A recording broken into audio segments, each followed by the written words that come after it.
ചില ടീംസിന് ചില ടൂർണമെന്റിനോട് വളരെയധികം കണക്ഷൻ ഉണ്ടാവും. ഈ അടുത്ത് ചരിത്രത്തിൽ ഉണായി എമറിക്കും യൂറോപ്പ ലീഗിനുള്ള പോലെ നമ്മുടെ ഇന്നത്തെ ടീം ജർമ്മനി ഒരു ലോകകപ്പിലേക്ക് പോകുമ്പോൾ പെഡിഗ്രി, അതായത് ഒരു എന്ത് തന്നെ സ്ക്വാഡായാലും അത് ജയിക്കാൻ പറ്റുന്ന ഒരു ടീമാണ് ജർമ്മനി. 2014 അർജന്റീന ആയിരുന്നു ശരിക്കും ഫേവറേറ്റ്സ്. ബ്രസീൽ വലിയ കാര്യത്തിൽ അന്ന് നെയ്മാറുമായി വന്നിരുന്നു, പക്ഷെ കപ്പടിച്ചത് ജർമ്മനിയാണ്. ആ ജർമ്മനിയിലെ പല പ്ലേയേഴ്സും ഇന്നില്ല. അന്ന് ഭാവിയിൽ വലിയ പ്ലേയേഴ്സായി മാറുമെന്ന വിചാരിച്ച അവസാനത്തെ ഗോൾ സ്കോറർ ഗോഡ്സെ പല ഇഞ്ചറീസും പ്രശ്നങ്ങളുമായിട്ട് അങ്ങ് ഇല്ലാണ്ടായി. ഇന്ന് ജർമ്മനി വന്ന് നിൽക്കുന്നത് ഒരു യങ് കോച്ചിന്റെ കൂടെയാണ്, ഒരു യങ് ടീമാണ്, ഒരു ഡൈനാമിക് ടീമാണ്. അതുകൊണ്ട് ജർമ്മനി നമുക്ക് വേൾഡ് കപ്പ് ഹിസ്റ്ററിയിൽ തന്നെ എനിക്ക് തോന്നുന്നു ബ്രസീലിന് ശേഷം ഏറ്റവും കൂടുതൽ വേൾഡ് കപ്പ് ജയിച്ച ടീം ജർമ്മനിയാണ്. അപ്പോൾ വേൾഡ് കപ്പിന്റെ ലെൻസിലൂടെ നോക്കുമ്പോൾ ജർമ്മനിയെ നമുക്ക് സ്ക്വാഡ് വിലയിരുത്തുന്നതോടൊപ്പം അവരുടെ ആ ഒരു വേൾഡ് കപ്പിനുള്ള സമീപനം, I think Germany are favourites. ഈ സീരീസിൽ ജർമ്മനി ഫേവറേറ്റ്സ് ആയിട്ട് നമ്മൾ കണക്കാക്കുന്നു. സ്ക്വാഡിലേക്ക് നമുക്ക് പോകുന്നതിന് മുമ്പ് ജർമ്മൻ ഫുട്ബോൾ വ്യക്തമായി ബുണ്ടസ് ലീഗ ഒക്കെ കാണുന്ന ഓബിൻ, എത്രത്തോളം പ്ലേയേഴ്സ് ബുണ്ടസ് ലീഗിൽ ഉണ്ട് എന്ന് എനിക്ക് അറിയില്ല. എന്താണ് ജർമ്മൻ ഫുട്ബോളിന്റെ ഇപ്പോഴത്തെ അവസ്ഥ? എന്താണ് ജർമ്മനിയുടെ പ്രോസ്പെക്ട്സ്?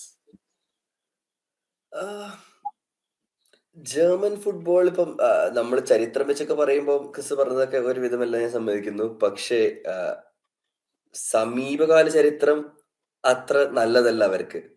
കഴിഞ്ഞ 2 വേൾഡ് കപ്പിലും ഗ്രൂപ്പ് സ്റ്റേജ് പോലും കടക്കാണ്ട് പുറത്തായവരാണ്.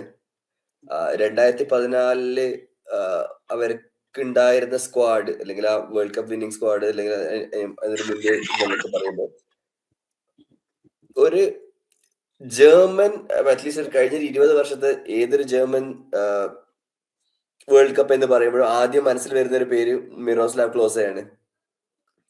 വേൾഡ് കപ്പിന്റെ ഹയസ്റ്റ് സ്കോറർ, റൈറ്റ്? അങ്ങനെ ഉള്ള ഒരു ക്ലച്ച് ഗെയിംസ് അല്ലെങ്കിൽ ഒരു പ്രഷർ സിറ്റുവേഷൻ വരുമ്പം ഗോൾ അടിക്കാൻ പറ്റുന്ന, അല്ലെങ്കിൽ കളി ജയിപ്പിക്കാൻ പറ്റുന്ന ഒരു അവർക്ക് എണ്ണം പറഞ്ഞ കുറച്ച് പ്ലേയേഴ്സ് ഉണ്ടാവാറുണ്ട്. ഇപ്രാവശ്യം അതിനെ വെച്ച് സംബന്ധിച്ചോളം ആ ഒരു സാധനം അവർക്ക് തിരിച്ചു വന്നിട്ടുണ്ട്. മുസിയാല, വേർഡ്സ് എന്ന് പറയുന്ന സ്ക്വാഡ് ഡിസ്കസ് ചെയ്യുമ്പോൾ അതൊക്കെ പറയാം. പക്ഷെ അപ്പോഴും ഒരു കലക്റ്റീവായിട്ട് കഴിഞ്ഞ 2 വേൾഡ് കപ്പിലും മിസ്സായ ഒരു സാധനമുണ്ട്. അത് ഇപ്പോഴും മിസ്സിംഗ് ആണോ എന്നുള്ളത് കണ്ടറിയണം. അവരെ കോർ ബയൺ മ്യൂണിക് ആണ് യൂഷ്വലി. അല്ല, ഞാൻ ചോദിച്ചത് എന്താണ് മിസ്സായത്, ക്ലിയർ ആയില്ല. നമ്മള് സ്പെയിനെ കുറിച്ച് സംസാരിച്ചപ്പോ ബാർസ അല്ലെങ്കിൽ ലമാസിയ, അവിടെ നിന്നാണ് അവരെ ആ കോർ വരുന്നത്. ആ കോർ യൂഷ്വലി ജർമ്മനിക്ക് വരുന്നത് ബയൺ മ്യൂണിക് നിന്നാണ്. ആ ഒരു സാധനം അവർക്ക് ഇപ്പം മിസ്. അവർക്ക് എന്ന് വെച്ചാൽ ആ ക്ലബിൽ കളിച്ച് ശീലമായവരാണ്. ചെറുപ്പം മുതലേ ആ ഒരു യൂത്ത് പ്രോഗ്രസ് ആയി അവർ ഫസ്റ്റ് ടീമിലെത്തി. അങ്ങനെ തന്നെ ഒരു പാറ്റേണോടെ നമ്മള് നാഷണൽ ടീമിലേക്ക് വരുമ്പോൾ പലപ്പോഴും പറയുന്ന ഒരു സംഭവം ഇതാണ്, ഈ പ്ലേയേഴ്സിനൊന്നും തമ്മിൽ ഒരു സിങ്ക് ഇല്ല. കാരണം ഒരു വർഷത്തിൽ 10 മാസത്തോളം 9 മാസത്തോളം അവര് ക്ലബ് ഫുട്ബോൾ കളിച്ചിട്ട് എപ്പോഴെങ്കിലും ഒരിക്കൽ വന്ന് ഒരാഴ്ച 2 ആഴ്ച കളിച്ച് തിരിച്ചു പോകുന്നതാണ്. അതിനെ കമ്പയർ ചെയ്യുമ്പം ജർമ്മൻ പ്ലേയേഴ്സ് പകുതിയിലധികം ബയൺ മ്യൂണിക്കിന്ന് ഒറ്റയടിക്ക് അങ്ങനെ തന്നെ വന്നതാണ്. അപ്പൊ അവർക്ക് ആ sync, out of sync usually വരാറില്ല.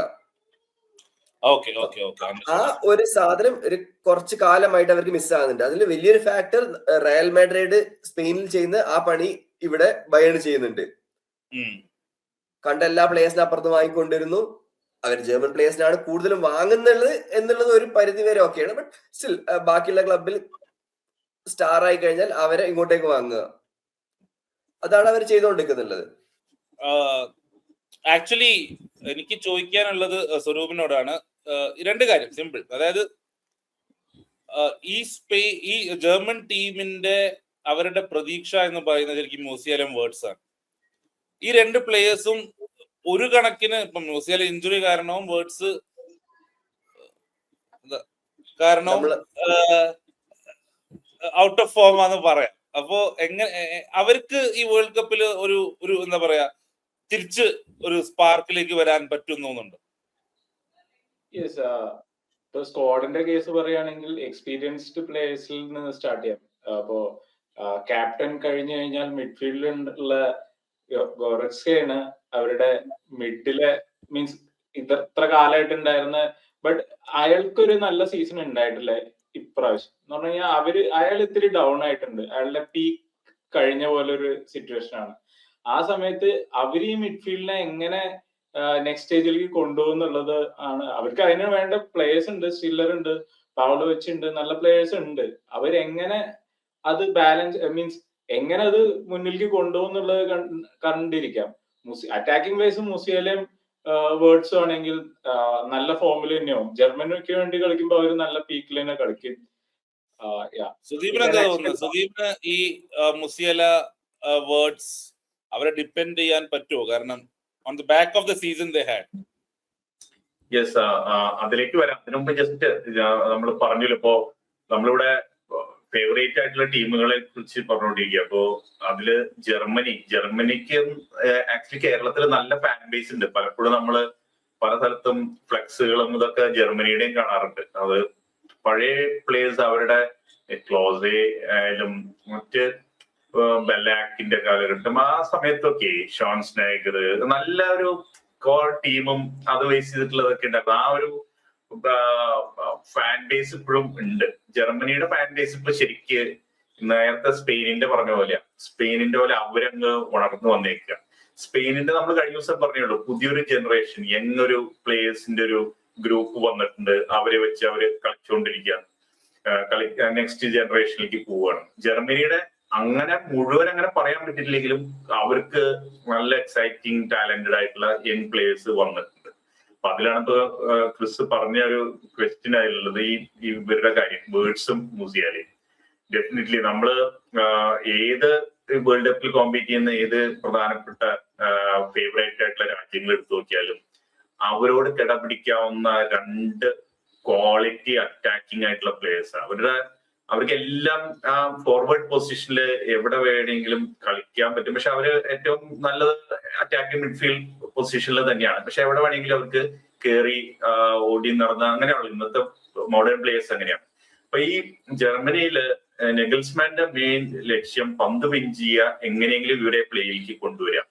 ഇതായിരിക്കും ഇവരെ ബേസ് ചെയ്തിട്ടാണ് മുസിയാല വേർഡ്സ് ഇവരെ രണ്ടുപേരും കോൺസെൻട്രേറ്റ് ചെയ്തിട്ടുള്ള ഒരു സ്റ്റൈലിലേക്കാണ്. അല്ലെങ്കിൽ സ്റ്റൈലല്ല, ഒരു ഒബ്ജക്റ്റീവ് ഇതാണ്, പന്ത് വിൻ ചെയ്യുക, ഇവർക്ക് കൊടുക്കുക, ഇവരെ കൊണ്ട് ഇവരുടെ മാജിക് വെച്ചിട്ട് കളികൾ പരമാവധി ജയിക്കാൻ നോക്കുക എന്നുള്ളത്. അതിന്റെ കൂടെ നേരത്തെ ഒരു ഓബിൻ ബയൺ മ്യൂണിക്കിന്റെ ഒരു കാര്യം പറയുന്നുണ്ടായിരുന്നു. അപ്പോ അതിൽ തന്നെ ഇതിനു മുമ്പ് ബയൺ മ്യൂണിക് പ്ലേയേഴ്സ് കുറഞ്ഞു വരുന്ന കാരണമായിരിക്കാം അവരുടെ ക്വാളിറ്റി ഡിപ്പ് ചെയ്തതെന്നോ അങ്ങനെ.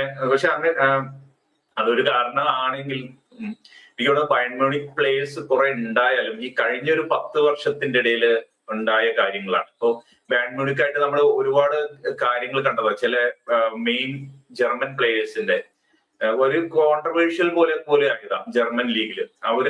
അവരൊരു എന്തോ സോക്കോൾഡ് അവർക്ക് എന്തോ ഒരു എന്താ പറയാ, അവർക്ക് ഒരു അധികാരമുള്ള പോലെയാണ്. എല്ലാം ജർമ്മൻ നാഷണൽ ടീമിലെ പ്ലേയേഴ്സിനെ ഞങ്ങൾക്ക് പാടുള്ളൂ, അവർ ഞങ്ങളുടെ ഇതിന് കളിക്കണം എന്നുള്ളൊരു വാശിയുള്ള പോലെയാണ് ബയൺ മ്യൂണിക്ക് പലപ്പോഴും. അത് കാരണം ഒരുപാട് ട്രാൻസ്ഫർ കോൺട്രവേഴ്സീസ് ഉണ്ടായിട്ടുണ്ട്. അവർക്ക് മറ്റേ ബാർസലോണയില് പോയി ടെർ സ്റ്റേഗൻ കളിച്ചു കഴിഞ്ഞപ്പോ അപ്പൊ ബാർസലോണയിലേക്ക് പോയി എന്നുള്ള കാരണം അയാളെ ജർമ്മൻ ടീമിൽ എടുക്കാൻ പാടില്ല എന്നുള്ള രീതിയിലുള്ള പ്രശ്നങ്ങൾ അവരുണ്ടാക്കി ബയൺ മ്യൂണിക്ക്. അപ്പൊ ബയൺ മ്യൂണിക്ക് എന്തോ ഒരു ഇതുപോലെയാണ്, ഞങ്ങളുടെ പ്ലേയേഴ്സേ ജർമ്മൻ ടീമിൽ കളിക്കാൻ പാടുള്ളൂ എന്നുള്ളൊരു ധാർഷ്ട്യം ഒക്കെ ഉള്ള ഒരു കൂട്ടത്തിലാണ്. അപ്പൊ അതിന്റെ ഒപ്പം തന്നെ അങ്ങനെ പറഞ്ഞുകൊണ്ടിരിക്കുമ്പോഴും ജർമ്മൻ ലീഗിന്റെ ക്വാളിറ്റി ഭയങ്കര പ്രശ്നം വരും. ബയൺ മ്യൂണിക്കിന് മറ്റ് ക്ലബുകൾ ഇപ്പൊ പ്രീമിയർ ലീഗിലെ ക്ലബുകളായിട്ട് കോമ്പീറ്റ് ചെയ്യാൻ പറ്റാത്ത ഒരു അവസ്ഥ വരുന്ന നല്ല ടാലന്റഡ് ആയിട്ടുള്ള ജർമ്മൻ പ്ലേയേഴ്സ് പലരും ഈ അടുത്ത് നമ്മൾ കണ്ടു മറ്റ് ലീഗുകളിലേക്ക് പോവുകയാണ്. ഇപ്പോ അതിന്റെ ഒരു ഉദാഹരണം നമുക്ക് ലിവർപൂളിൽ തന്നെ ഉണ്ട്. വേർഡ്സിനെ അവർക്ക് ഒരുപാട് വേണമെന്നുണ്ടായിരുന്നു, അവര് ബയൺ മ്യൂണിക്ക് സെലക്ട് ചെയ്യാൻ പോയി. അതുപോലെ വോൾട്ട്മാഡെ അവർക്ക് വേണമെന്നുണ്ടായിരുന്നു, വോൾട്ട്മാഡ പോയി. യങ് പ്ലേയേഴ്സ് വരെ അവിടുന്ന് ജർമ്മൻ ക്ലബുകളിൽ നിന്ന് പലരിലും ബാൻ മ്യൂണിക്കിൽ പോവാതെ മറ്റ് ക്ലബുകളിലേക്ക് പോകുന്നുണ്ട്. അതുകൊണ്ടാണ് ഇപ്പോൾ ഈ ലൈനപ്പ് നോക്കുമ്പോൾ ബാൻ മ്യൂണിക് പ്ലേയേഴ്സ് കുറവ്. ഇല്ലെങ്കിൽ അവരൊക്കെ നേരത്തെ ഒരു ഇതായിരുന്നു. ഞാൻ ബയണിന്റെ ഒരു റോയൽറ്റി കുറയുന്ന ഒരു അവസ്ഥ പോലെയാണ് ഇപ്പൊ ഉള്ളത്. എന്തായാലും ഈ ജർമ്മനിൽ ഒരു സ്റ്റൈലാണ് നമ്മൾ കുറച്ചു കാലമായിട്ട് കണ്ടത്. ക്ലോപ്പിലൂടെ ആണ് നമ്മൾ പ്രീമിയർ ലീഗിൽ അത് കണ്ടത്, ഒരു പ്രസ്സിംഗ് ഫുട്ബോളിന്റെ. അതിപ്പോ ഒരുപാട് ടീമുകൾ പ്രീമിയർ ലീഗിൽ ചെയ്തു വരുന്നുണ്ട്. അതിന്റെയൊക്കെ ഒരു കേന്ദ്രം ശരിക്കും ജർമ്മനിയായിരുന്നു. ജർമ്മനിയിൽ നിന്നാണ് ഈ ഒരു സാധനം, ഈ പ്രസ്സിംഗ് ഫുട്ബോൾ പോപ്പുലർ ആയത്. ഇതിനു മുമ്പ് മറ്റേ സറിയൊക്കെ അവിടെ ചെയ്തിട്ടുണ്ടായിരുന്നു, ഇറ്റലിയിലും ഒക്കെ അത് വന്നിട്ടുണ്ടായിരുന്നെങ്കിലും ജർമ്മനിയിലാണ് ഇതാണ്ട് ഫ്ലറിഷ് ചെയ്തത് ഈ പ്രസ്സിംഗ്, കൗണ്ടർ പ്രസ്സിംഗ് സിസ്റ്റംസ്.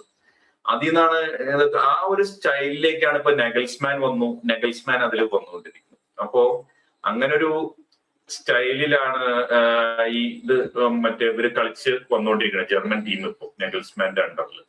അപ്പൊ അതെന്തായാലും നമ്മൾ നേരത്തെ അറ്റാക്കിംഗ് ഫുട്ബോൾ കളിക്കാൻ പോകുന്ന മറ്റൊരു ടീമാണ് ജർമ്മനി. കാരണം ജർമ്മനിക്ക് അതിനുള്ള ഇംപെറ്റസ് ഉണ്ട്, യങ് ആണ്. സ്പെയിനെ കുറിച്ച് പറഞ്ഞ പോലെ തന്നെ, ഫ്രാൻസിനെ കുറിച്ച് പറഞ്ഞ പോലെ തന്നെ ഒരു യങ് സ്ക്വാഡാണ്. യങ് ഫോർവേഡ്സ് ഉണ്ട്, ഹാവേർട്സും ഒഴികെ ബാക്കി ഒരുപാട് യങ് പ്ലേയേഴ്സ് ഉണ്ട്. അപ്പൊ ഒരുപാട് പ്രതീക്ഷകൾ തരുന്ന ഒരു സ്ക്വാഡാണ്. എന്തായാലും നമുക്ക് സ്ക്വാഡ് വായിക്കാം. ഗോൾ കീപ്പേഴ്സിൽ തന്നെ ഒരു വലിയ കോൺട്രവേഴ്സി ഉണ്ട്, നമുക്ക് അതിലേക്ക് വരാം. സദീപ്, നമുക്ക് സ്ക്വാഡ് നോക്കാം.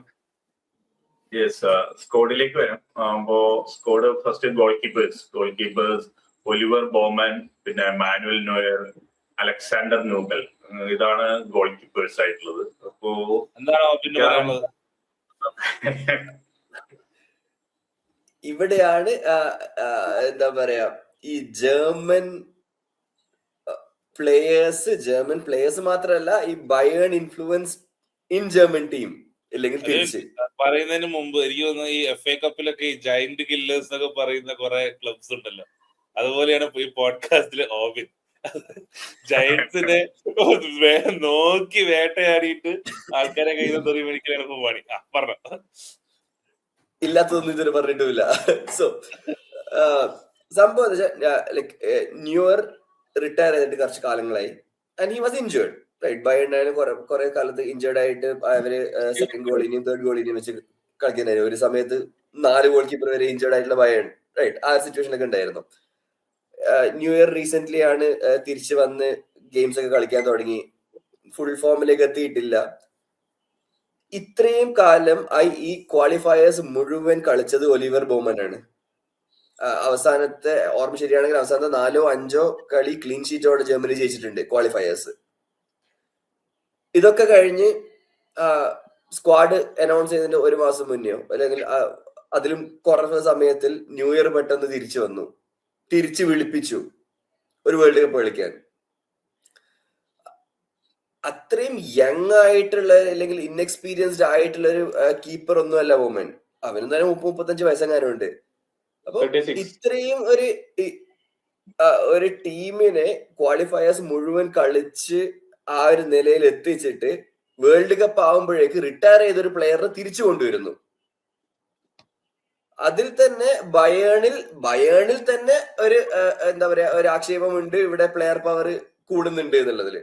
അപ്പം അങ്ങനെ ഉണ്ടാവുമ്പം ആ ഹോൾ പ്ലെയർ പവറിന്റെ ലീഡറിനെ തന്നെ പിടിച്ച് നാഷണൽ ടീമിലേക്ക് തിരിച്ചു കൊണ്ടുവരുന്നു. ആ കൊണ്ടുവരുന്നതാണെങ്കിൽ ബയേണിന്റെ മുന്നേറ്റ കോച്ചും. സോ ഇത് എത്രത്തോളം ഒരു പ്ലെയർ സ്ട്രഗിൾ ഉണ്ടാവും എന്ന് അറിയില്ല, but not a good look, right. ഒരു വേൾഡ് കപ്പ് തുടങ്ങുമ്പോൾ ഒരു പോസിറ്റീവ് നോട്ടിൽ മുന്നോട്ട് പോകേണ്ട ഒരു ടീമിൽ നിന്ന് ഇത് വേണമായിരുന്നു. Neuer going to start. Neuer തിരിച്ചു വിളിച്ചിട്ടുണ്ടെങ്കിൽ is going to start every game. അപ്പം തിരിച്ചു എന്താ പറയുന്നത് നോക്കാം.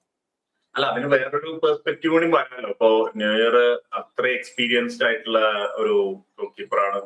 മറ്റേ ഡിഫൻസ് നോക്കുമ്പോ യങ് പ്ലേയേഴ്സ് കുറെ ഉണ്ട്, മൊത്തം സ്ക്വാഡിലും അങ്ങനെ ഉണ്ട്. അപ്പൊ ഒരു ലീഡറായിട്ടും ഒരു ആളുടെ എക്സ്പീരിയൻസ് മുഴുവൻ യൂസ് ചെയ്യാനും ഒക്കെ ആയിട്ട് അങ്ങനെയും നമുക്ക് പറയാമല്ലോ. ജർമ്മനിയിൽ അങ്ങനെ ഒരു എക്സ്പീരിയൻസ് പ്ലെയർ ലീഡറായിട്ട് അവിടെ ഉണ്ടാവുന്നത് നല്ലതാണ്. അതും അതാണ്. പിന്നെ നമുക്ക് നോക്കുമ്പോ അത്രയും ക്വാളിറ്റി ഉള്ള മറ്റ് ഗോൾ കീപ്പേഴ്സ് വേറെ ഉണ്ടോ എന്നുള്ളൊരു ക്വസ്റ്റ്യനും കൂടി ഉണ്ട് അങ്ങനെയുള്ളത്. അതെ, അതുണ്ട്. ബോമൻ ഓഫ് കോഴ്സ് നല്ലതാണ്. ഞാൻ പറയാം ന്യൂഇയറിന്റെ ഒരു പെഡിഗ്രി, ആ ഒരു വേൾഡ് ക്ലാസ് ആയിട്ടുള്ള ഗോൾ കീപ്പറാണ്. അപ്പൊ അതിലേക്ക് മറ്റവരൊക്കെ എത്തിക്കൊണ്ടിരിക്കണേല്ലോ. അപ്പൊ ആ ഒരു എക്സ്പീരിയൻസ് അവിടെ ഉണ്ടായിക്കോട്ടെ എന്ന് വിചാരിച്ചിട്ടായിരിക്കാം ചിലപ്പോ ആളെ തിരിച്ചു കൊണ്ടുവന്നത്. നമ്മളെല്ലാം അങ്ങനെ ഒരു ഇതിലേക്ക് ഒന്നും ഇല്ല. എന്തായാലും ഞാൻ സ്വരൂപിന് ഗോൾ കീപ്പിങ്ങിനെ കുറിച്ച് എന്തെങ്കിലും പറയാനുണ്ടെങ്കിൽ. ബോമന്റെ കേസ് ഞാൻ ആലോചിക്കണേ, പാവം 36 വയസ്സിൽ ഒരു വേൾഡ് കപ്പ് കളിക്കാന്നൊക്കെ വിചാരിച്ചിങ്ങനെ ഇരിക്കുന്ന സമയത്ത് ഇതാ വരുന്നു. ബട്ട് ന്യൂയോർക്കിനും ഒരുപാട് ഫാൻസ് ഉള്ള ആളാണ്. ജർമ്മനി ഫാൻസ് ആണെങ്കിൽ ശരിക്കും ന്യൂയോർക്കിന്റെ തിരിച്ചുവരവ് ഭയങ്കര എന്താ എൻകറേജിങ്, മീൻസ് അവർക്ക് ഭയങ്കര സന്തോഷമായിട്ടുണ്ടാവും. മീൻസ് വേൾഡ് കപ്പ് കാണുന്നവർക്കോ എല്ലാവർക്കും, ജർമ്മനിയുടെ ഫാൻസിന് എല്ലാവർക്കും നല്ല ഹാപ്പി ആവും. ബട്ട് ഞാൻ ബോമന്റെ സൈഡിൽ നിന്ന് ചിന്തിക്കുമ്പോ പാവം. ഡിഫൻസ് നോക്കിയാലോ? ഡിഫൻഡേഴ്സിലേക്ക് പോവാം. ഡിഫൻസ് ഇപ്പോ നേരത്തെ പറഞ്ഞു, എക്സ്പീരിയൻസിലുള്ള പ്ലേയേഴ്സ് ഉണ്ട്, യങ് പ്ലേയേഴ്സും ഉണ്ട് ഈ ലിസ്റ്റില്. ഡിഫൻഡേഴ്സ് വാൽഡമർ ആന്റോൺ ഡോട്ട്മണ്ടിന്റെ പ്ലെയർ ആണ്. നത്തേനിയൽ ബ്രൗൺ, പിന്നെ David Rome, Antonio Rüdiger, of course Real Madrid player ഉണ്ട് ഇതില്, നിക്കോ ഷ്ലോട്ടർബർഗ്, പിന്നെ ജോനതൻ താ, മാലിക് തിയാവ്. ഇതാണ് ഡിഫൻസ് പ്ലേയേഴ്സ് വരുന്നത്. വെരി ഗുഡ് ഡിഫൻസ്, ഒന്നും പറയാനില്ല. നല്ല ഡിഫൻസ് ആണ്. എന്താണ് സ്വരൂപിന് എന്താണ് പറയാനുള്ളത്? കിമിച്ചിന്റെ പേര് പറഞ്ഞോ?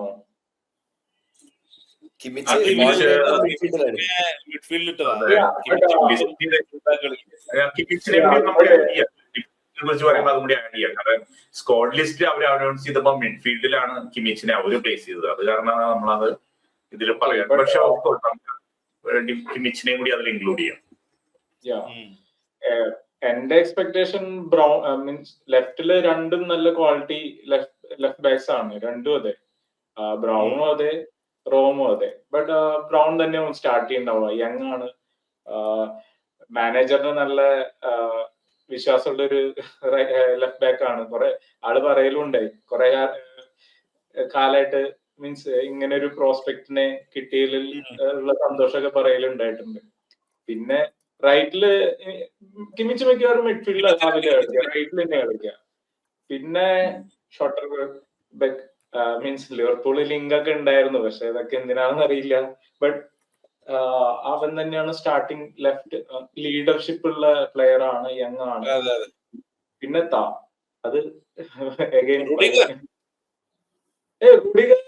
റുഡിഗർ ബാക്കപ്പ് ആവുള്ളൂ, സ്റ്റാർട്ട് ചെയ്യാൻ ചാൻസ് ഇല്ല. എന്റെ ഇതില് റുഡിഗർ സ്റ്റാർട്ട് ചെയ്യാൻ ചാൻസ് ഇല്ല. എനിക്ക് തോന്നുന്നു റുഡിഗർ ആയിരിക്കും സ്റ്റാർട്ടിങ്. റുഡിഗർ ആൻഡ് സ്ലോട്ടർബർഗ് ആയിരിക്കും സ്റ്റാർട്ടിംഗ് എന്നാണ് എനിക്ക് തോന്നുന്നത്. എന്താണ് അഭിപ്രായം? മൂന്ന് പേരാ പറയുന്നത്. അവരെ സംബന്ധിച്ചോളം അവരെ right back is definitely Kimmich. Midfield ലിസ്റ്റിലാണെന്നുണ്ടെങ്കിൽ പോലും റൈറ്റ് ബാക്ക് കിമിച്ച് ആണ് കളിക്കുക.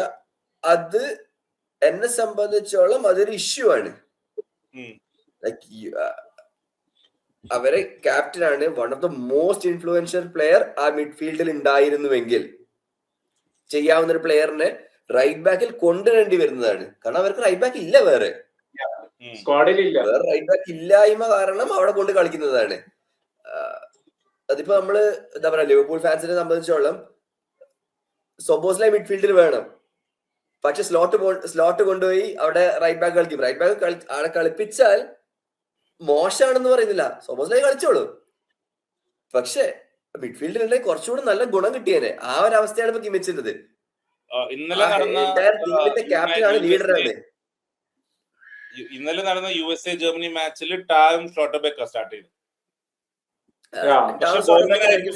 ബോമൻ ആയിരുന്നു കേട്ടോ കീപ്പർ. പക്ഷെ ന്യൂഇയർ ഇത് കളിക്കും. ന്യൂഇയർ തിരിച്ചു കൊണ്ടിരുന്നുണ്ടെങ്കിൽ അതെന്തായാലും അതിനായിരിക്കുമല്ലോ. എനിവേസ്, ലെഫ്റ്റ് ബാക്കിലാണ് അവർക്കൊരു കോമ്പറ്റീഷൻ എന്ന് പറയാനുള്ളത്. അല്ല, ഞാൻ ബോമന്റെ കേസ് പറയാം. അയാൾക്ക് ഒരു വേൾഡ് കപ്പിലും കളിക്കാൻ പറ്റിയ നന്നായിരുന്നു. ഒരു കളിയും കളിപ്പിക്കും. അപ്പം ലെഫ്റ്റ് ബാക്ക് ഞാൻ നോക്കുന്നിടത്തോളം കാരണം ക്വാളിഫയേഴ്സും അതിനുശേഷമുള്ള കളികളൊക്കെ നോക്കുമ്പോൾ മിക്കവാറും ഡേവിഡ് റോമായിരിക്കും സ്റ്റാർട്ടർ. അവസാനത്തെ 2 ഫ്രണ്ട്ലിയിൽ ബ്രൗൺ കളിച്ചിട്ടുണ്ടെങ്കിൽ പോലും ഐ തിങ്ക് ക്വാളിഫയേഴ്സും അതിൽ എക്സ്പീരിയൻസ് ഉണ്ടാവും. Bigger stage you need experienced players. അപ്പം എനിക്ക് തോന്നുന്നു നമ്മള് ഫസ്റ്റ് ടീം എന്ന് ആലോചിക്കാണ്ട് ഇതിനൊരു ഡിഫെൻസീവ് സ്ക്വാഡ് എന്ന് ആലോചിക്കുമ്പോൾ ഇറ്റ് ലുക്സ് വെരി സോളിഡ്. നമ്മളിപ്പോ ആര് കളിക്കുന്നു, ഈവൻ നമ്മുടെ മാലിക് ത്യാവ് ആണെങ്കിലും ജോണത്തൻ ടാ ആണെങ്കിലും ഷ്ലോട്ടർബെക്ക് ആണെങ്കിലും റുഡിഗർ ആണെങ്കിലും റോം ആണെങ്കിലും ബ്രൗൺ ആണെങ്കിലും എവറിബഡി ലുക്സ് എന്താ പറയാ കോംപ്ലിമെന്റിങ്. എന്താ പറയാ ആർക്കും കളിക്കാം, ഒരു ഡ്രോപ്പ് ഇൻ ക്വാളിറ്റി ഇല്ല. സോ നമുക്ക് ആ ഒരു ഡീറ്റെയിലിംഗിൽ ആരായിരിക്കും എന്ന ചോദ്യത്തിന് അതിന് പ്രസക്തി ഇല്ല ആക്ച്വലി. സോളിഡ് അതെ, അതാണ് കറക്റ്റ്. ഇപ്പൊ നമ്മള് ഫസ്റ്റ് ടീം അത് നോക്കുമ്പോ ബാക്ക് ലൈൻ ഓക്കെയാണ്. ഫസ്റ്റ് 11 നോക്കുമ്പോ ഈ 3 ഇത് തന്നെയായിരിക്കും. ജോണതൻ തായും ഷ്ലോട്ടർബെക്കും തന്നെ ആയിരിക്കാൻ അത് തന്നെയാണ് സാധ്യത. പക്ഷെ ഷ്ലോട്ടർബെക്കിന് ഒരു ചെറിയ പ്രശ്നങ്ങളുണ്ട് ആളുടെ. ആള് മറ്റ് പ്ലേയേഴ്സ് നമ്മളിപ്പോ മോഡേൺ ഒരു സെന്റർ ബാക്ക് എന്ന് പറയുന്ന പോലത്തെ ഒരു പ്ലെയർ അല്ല. കുറച്ചും കൂടി അഗ്രസീവ് ആണ്, കുറച്ചും കൂടി റെക്ലെസ് ആണ് ചില സമയത്ത്. അങ്ങനെ ബോൾ പുറത്തേക്ക് കൊണ്ടുവരുന്ന കാര്യത്തില് അങ്ങനെ കറക്റ്റ് ഒന്നും പറയാൻ പറ്റില്ല. ലോങ് പാസിംഗ് ആണ് ആളുടെ ഒരു സ്റ്റൈല് കൂടുതല്. അപ്പോ കുറച്ച് ഓവർ അഗ്രസീവ് ആണ്. പക്ഷെ റൂഡിഗർ ആണെങ്കിൽ കുറച്ചും കൂടി മെത്തേഡോളജിക്കലാണ്, കുറച്ചും കൂടി കൺട്രോൾഡ്. പക്ഷെ എറേഴ്സ് കൂടുതൽ വരുത്തും. നമ്മൾ കണ്ടത് റയൽ മാഡ്രിഡിലൊക്കെ പലപ്പോഴും എറേഴ്സ് വരുത്തുന്ന ഒരു പ്ലെയർ ആണ്. ലെഫ്റ്റ് സൈഡില് ഷ്ലോട്ടർബെക്കിന് കളിക്കാനും മറ്റേ റൈറ്റ് സൈഡില് തായനും കളിക്കാനും പറ്റുന്ന ഒരു രീതിയിൽ കറക്റ്റ് ആയിട്ട് അങ്ങനെ വരാൻ തന്നെയാണ് സാധ്യത. റുഡിഗർ ചിലപ്പോ ബെഞ്ചിൽ തന്നെ ഇരുത്തും. പക്ഷെ അത് കുറച്ച് നെഗറ്റീവായിട്ട് ജർമ്മനി ചിലപ്പോൾ ബാധിക്കാം. അവിടെ ഷ്ലോട്ടർബെക്കിന്റെ ഒരു പൊസിഷൻ. പിന്നെ ലെഫ്റ്റ് ബാക്ക് പൊസിഷനാണ്. ഓഫ് കോഴ്സ് ലെഫ്റ്റ് ബാക്കില് എക്സ്പീരിയൻസിലായിരിക്കും ഈ പറഞ്ഞ പോലെ ചാൻസ് എങ്കിലും ഈ കഴിഞ്ഞ ഫ്രണ്ട്ലിയിലായാലും നെഗൽസ്മാൻ ബ്രൗണിനെ കുറിച്ച് പറഞ്ഞിട്ടുള്ള കുറെ കോഡ്സും ആളുടെ സ്റ്റൈലും കുറച്ചും കൂടി റോമിന്റെ ഇപ്പോഴത്തെ എക്സ്പീരിയൻസ് ഒക്കെ നോക്കിയാലും കുറച്ചും കൂടി അതിനേക്കാളും ബെറ്റർ ആയിട്ട് എക്സ്പീരിയൻസ് അല്ലെങ്കിലും ടെക്നിക്കൽ ക്വാളിറ്റി ആയാലും സ്പീഡ് ആയാലും ഇതൊക്കെ കുറച്ചും കൂടി ബ്രൗണിന് കുറച്ചുകൂടി ചാൻസ് കൊടുക്കുന്നുണ്ട്. നോക്കാം, നമുക്ക് ബ്രൗണ് കളിക്കുകയാണെങ്കിൽ മറ്റേ അറ്റാക്കിംഗ് പ്ലേയേഴ്സ് ആയിട്ട് കുറച്ചും കൂടി കണക്ട് ചെയ്യാനൊക്കെ പറ്റാൻ സാധ്യതയുണ്ട്. അപ്പൊ അതായിരിക്കും ചിലപ്പോ പ്രയോറിറ്റൈസ് ചെയ്യാം. മറ്റേ കിമ്മിച്ച് കുറച്ച് അകത്തേക്ക് വലിഞ്ഞൊക്കെ ആയിരിക്കും കളിക്കുക. അപ്പൊ മിഡ്ഫീൽഡിലേക്കും ആൾക്ക് വരാൻ പറ്റുന്ന രീതിയിലായിരിക്കാം ഈ സോബോസ്ലൈക്ക് ചെയ്യുന്ന പോലെ. അപ്പൊ എന്തായാലും അവിടെ അങ്ങനെ ഒരു ബാലൻസ് കൊണ്ടുവരാൻ പറ്റും. ഒരാൾ അറ്റാക്ക് ചെയ്ത് പോകണം, ഒരാൾ കുറച്ചുകൂടി അവിടെ സോൾഡിഫൈ ചെയ്ത് മിഡ്ഫീൽഡിലേക്ക് കയറി നിൽക്കുന്ന ഒരു അവസ്ഥയൊക്കെ. അപ്പോ അങ്ങനെ നോക്കുമ്പോ ഫസ്റ്റ് ലൈനപ്പില് കുഴപ്പമില്ല, ബാലൻസ്ഡ് ആയിട്ട് തോന്നാം. ഒരു സ്ഥലത്ത് ലെഫ്റ്റ് ബാക്ക് പൊസിഷനിൽ അവർക്ക് കൂടുതൽ സ്ട്രെങ്ത് ഉണ്ടെന്ന് പറയുകയും ചെയ്യാം റൈറ്റ് ബാക്കിൽ അപേക്ഷിച്ച്. പക്ഷെ അവിടെയൊക്കെ സ്പേസ് ക്രിയേറ്റ് ചെയ്യാൻ സാധ്യതയുണ്ട് ഈ പൊസിഷനിൽ. അവിടെയൊക്കെയാണ് ഈ ഷ്ലോട്ടർബെക്ക്. അവിടെ ഒരാളെ ഒറ്റയ്ക്ക് ഡ്രിബിൾ ചെയ്തൊക്കെ പോകുന്ന സമയം ഷ്ലോട്ടർബെക്ക് ഓടിച്ചെന്ന് എന്തെങ്കിലുമൊക്കെ അബദ്ധം കാണിച്ച അങ്ങനെയുള്ള പ്രശ്നങ്ങളാണ് അവിടെ സാധ്യത. എന്തായാലും ഡിഫൻസ് നല്ല സോളിഡ് ഡിഫൻസ് തന്നെയാണ്. നമുക്ക് മിഡ്ഫീൽഡിലേക്ക് പോവാം. മിഡ്ഫീൽഡ് നോക്കിക്കഴിഞ്ഞാൽ മിഡ്ഫീൽഡില് കിമിച്ചിന്റെ മിഡ്ഫീൽഡിലാണെങ്കിൽ നമ്മൾ പറഞ്ഞു. പിന്നെ പാസ്കൽ ഗ്രോസ്, പിന്നെ ഫെലിക്സ് മേച്ച, പൗലോവിച്ച് കിടിലൻ യങ് പ്ലെയർ ആണ്. പിന്നെ ആഞ്ചലോ സ്റ്റില്ലർ, പിന്നെ ഗൊറെറ്റ്സ്ക, ഫ്ലോറിയൻ വേർഡ്സ് മിഡ്ഫീൽഡിലാണ് അവര് ലിസ്റ്റ് ചെയ്തത്. പക്ഷെ നമുക്കറിയാം കുറച്ചുകൂടി ഫോർവേഡ് ആണ് കളിക്കുക. പിന്നെ ജാമി ലെവലിംഗ്, ഇതാണ് മിഡ്ഫീൽഡ് ലൈനപ്പ് വരുന്നത്. അത് വെറൈറ്റി ഉണ്ട്. ഇപ്പൊ സ്റ്റില്ലർ ആണെങ്കിലും പാവ്ലോവിച്ച് ആണെങ്കിലും മേച്ച നത്തിങ് എന്താ പറയാ നമ്മളെ അല്ലെങ്കിൽ ഒരു വീക്ക്നെസ് പോയിന്റ് ഓഫ് വ്യൂ നോക്കുമ്പോ ആക്ച്വലി ഒന്നുമില്ല, സോളിഡ് ആണ്. പക്ഷെ ഒരു വാവ് എലിമെന്റ് ആവണമെങ്കിൽ നമുക്ക് കഴിഞ്ഞ സീസണിലെ വേർഡ്സും ഇവരൊക്കെ ആ ഫോം റീക്രിയേറ്റ് ചെയ്ത് കഴിഞ്ഞാൽ ബിക്കം എ വാവ്. നമ്മൾ ഈ വർഷത്തെ വേർഡ്സിൽ വെച്ചിട്ട് നടക്കില്ല അല്ലേ? അവര് പ്രിഡോമിനന്റ്ലി 4-2-3-1 ആണ് കളിക്കുന്നത്. അപ്പം അങ്ങനെ വരുമ്പോ കിമ്മിച്ച് റൈറ്റ് ബാക്കും കൂടി ആയ സ്ഥിതിക്ക് പാവ്ലോവിച്ച് എന്തായാലും സ്റ്റാർട്ട് ചെയ്യും. പാവ്ലോവിച്ചിന്റെ കൂടെ ആര് എന്നുള്ളതാണ്. ഓൺ ഫോം ഈ സീസണിൽ ബുണ്ടസ്ലീഗ പ്രത്യേകിച്ച് നോക്കുകയാണെന്നുണ്ടെങ്കിൽ ഓൺ ഫോം സ്റ്റില്ലർ സ്റ്റാർട്ട് ചെയ്യണം. Excellent this season. അവിടെയും ഈ ബയേൺ ഇൻഫ്ലുവൻസ് വരുമോ ഇല്ലയോ എന്നുള്ളതിലാണ്. ബയേൺ ഇൻഫ്ലുവൻസ് വരികയാണെന്നുണ്ടെങ്കിൽ പാവ്ലോവിച്ചിന്റെ കൂടെ ഗൊരസ്ക സ്റ്റാർട്ട് ചെയ്യും. സ്റ്റില്ലർ ഒരുപാട് വർഷമായിട്ട് ഒരുപാട് ടീംസ് ലിങ്ക് ആയ ഒരു പ്ലെയർ ആണ്. ഈ സമ്മറിലും സ്റ്റില്ലറുമായിട്ട് ഒരുപാട് ടീംസ് ലിങ്ക് ഉണ്ടാവും. എനിക്കൊന്ന് സ്റ്റില്ലർ ആരെയും കളിക്കുന്നതെന്ന് തോന്നുന്നു. ഈ ബയൺ മ്യൂണിച്ച് ആംഗിൾ എല്ലാത്തിലും അങ്ങനെ ഉണ്ടാവും. അത്രയും ഒരു ഇമ്പോസിഷൻ ഓഫ് ബയൺ പ്ലേയേഴ്സ് ഉണ്ടെന്ന് എനിക്ക് തോന്നുന്നില്ല. എസ്പെഷ്യലി നഗ്ലിസ്മാൻ കുറച്ചൊരു ഇതെടുക്കുന്ന ആളാണ്, ഒരു സ്ട്രോങ് ഒപ്പീനിയനേറ്റഡ് ആയ ഒരു ആളാണ്. So I think it be സ്റ്റില്ലറും പാവ്ലോവിച്ച് ആയിരിക്കും. Then it will be words. Yeah. ഞാൻ പറയാൻ കാരണം Goretzka has been playing with all the games. ഇപ്പോഴും കഴിഞ്ഞ കുറച്ച് കളിയായിട്ട് ഗൊരസ്ക എല്ലാം കളിയും സ്റ്റാർട്ട് ചെയ്യുന്നുണ്ട്. സ്റ്റാർട്ടിംഗ് 11ന്റെ കാര്യം നോക്കണ്ട, നമുക്ക് ഒരു squad as a whole judge ചെയ്തേക്കും ബെറ്റർ. കാരണം സ്റ്റാർട്ട് ആര് ചെയ്താലും കുഴപ്പമില്ലല്ലോ. എന്തായാലും ഗൊരസ്ക തന്നെ സ്റ്റാർട്ട് ചെയ്യാനുള്ള ഒരു ഇതും മറ്റൊരു രണ്ടുപേരും റൊട്ടേറ്റ് ചെയ്യുന്ന ഒരു സാധ്യത കാണും. മറ്റേ സ്റ്റില്ലർ ആയാലും പൗലോവിച്ചും മാറി മാറിയൊക്കെ വരിക. അപ്പൊ എന്തായാലും അവര് ഈക്വൽ ഇതിലാണ്, ആര് വേണമെങ്കിലും സ്റ്റാർട്ട് ചെയ്യാം എന്നുള്ളതാണ്. പിന്നെ അതുപോലെ മേച്ചയും വേണമെങ്കിൽ ചില സബായിട്ട് വന്ന് കുറച്ചും കൂടി ഇൻഫ്ലുവൻസ് ചെയ്യാൻ പറ്റും. ആ മിഡ്ഫീൽഡിലെ എനർജി കീപ്പ് ചെയ്യാൻ പറ്റും ആൾക്ക്. അപ്പൊ അതിനൊരു സാധ്യതയുണ്ട്.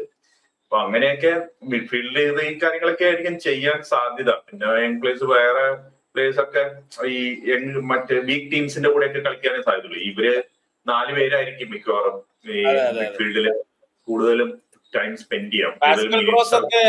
ഫിസിക്കലിന് വേണ്ടി ഹെൽപ്ഫുൾ ആണ്.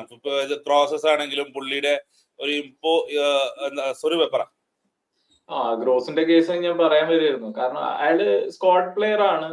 അറ്റ് ടൈംസ് അയാൾക്ക് സബ്സ്റ്റിറ്റ്യൂട്ട് അപ്പിയറൻസസ് കിട്ടാം. ബാലൻസ് ഒക്കെ നല്ലോണം തരാൻ പറ്റുന്ന ഒരു പ്ലെയർ ആണ് അത് സ്ക്വാഡില്. മീൻസ് അത് ഇയാളുടെ ഇൻഫ്ലുവൻസ് മീൻസ് അത്ര കാര്യമായിട്ടൊന്നും ഉണ്ടാവില്ലെങ്കിലും സബ്സ്റ്റിറ്റ്യൂട്ട് ആയിട്ടുള്ള അപ്പിയറൻസ് ഉണ്ടാവും. ബാക്കി അതെനിക്ക് തോന്നുന്നത് ഈ സ്ക്വാഡില് എല്ലാവരും, ഈവൻ നമ്മൾ ഡിഫൻസിനെ കുറിച്ച് പറഞ്ഞ പോലെ തന്നെ മിഡ്ഫീൽഡും ഇറ്റ് ലുക്സ് എല്ലാ ചേരുവകളും ഉണ്ട്. എന്നാൽ എടുത്തു പറയാനൊന്നുമില്ല എന്ന് തോന്നുന്ന രീതിയിലുള്ള ഒരു ടീമാണ്. ഇതിൽ വീണ്ടും എനിക്ക് തോന്നുന്നത് സൂപ്പർ സ്റ്റാർസ് ഇല്ല, സൂപ്പർ സ്റ്റാർസ് ആയി വരാനുള്ള ആളുകളുണ്ട്. ഈ വേൾഡ് കപ്പിന്റെ അവസാനത്തോടു കൂടി ചിലപ്പോൾ ഇവരൊക്കെ സ്റ്റാറുകളായി മാറാം. പറഞ്ഞു വരുമ്പോ ജർമ്മനിക്ക് വേണ്ട ചേരുവകൾ ആ മിഡ്ഫീൽഡിലുണ്ട്. ഉണ്ട് അതന്നെ സ്ട്രോങ് ആണ്, അത്ലറ്റിക് ആണ്. അവരെ ഈ ജർമ്മൻ സ്റ്റൈലിലെ ഫുട്ബോളിന് പറ്റിയ ഫിസിക്കൽ പ്ലേയേഴ്സ് ആണ്, എല്ലാം ഉണ്ട്. ആൻഡ് യു ഹാവ് ദീസ് വേർഡ്സും പോലത്തെ പ്ലേയേഴ്സും ഉണ്ട്. ഐ തിങ്ക് വേർഡ്സിനെ ഇതിനകത്ത് അവര് മിഡ്ഫീൽഡിലാണ് ഇട്ടിരിക്കുന്നെങ്കിലും അവരുടെ ഒരു ഫോർമേഷൻ വെച്ചിട്ട് he place more or less like A forward, ഒരു ലെഫ്റ്റ് വിങ് L10 എന്നൊക്കെ വേണമെങ്കിൽ മോഡേൺ ഭാഷയിൽ ഉപയോഗിക്കാം. അവിടെ നിന്ന് കട്ടിൻ ചെയ്ത് മുസിയാലയും അതെനിക്കത് ഫോർവേഡ് ലൈനും കൂടി പറഞ്ഞ നമുക്ക് പറയാം അല്ലെ സുദീപ്? ഫോർവേഡിലേക്ക് പോവാല്ലേ നമുക്ക്? ഓക്കെ. അപ്പൊ എന്തായാലും ഈ പൊസിഷൻ ഈ സിസ്റ്റം അനുസരിച്ച് 2 മിഡ്ഫീൽഡേഴ്സ് ആയിരിക്കും അവിടെ നിൽക്കുക. ബാക്കിയുള്ള പ്ലേയേഴ്സ് ഒക്കെ ഏത് പൊസിഷനിൽ വേണമെങ്കിലും അറ്റാക്ക് ചെയ്ത് കളിക്കാവുന്ന രീതിയിലാണ് ഇവരൊരു മിഡ്ഫീൽഡ് ലുക്ക് വരുന്നത്. അതാണ് നമുക്ക് ചില പൊസിഷനിലും ഇതൊക്കെ ഒരു ഇത് വരുന്നത്, ഈ വേർഡ്സ് അവിടെ കിടക്കുന്നത് ഇതൊക്കെ. പക്ഷെ അവര് കളിക്കുന്നത് ഈ പൊസിഷനിലായിരിക്കും, ബോക്സിന്റെ അടുത്തേക്കായിരിക്കും ഇവര് കളിക്കുക. അപ്പൊ ഫോർവേഡ്സ് നോക്കാം. ഫോർവേഡ്സ് മാക്സിമിലിയൻ ബേയർ, പിന്നെ കൈ ഹാവേർട്സ്, ഹസൻ വെർഡ്രാഗോ, പിന്നെ ലെപ്സിഗിന്റെ നല്ല യങ് എക്സൈറ്റിംഗ് പ്ലെയർ ആണ്.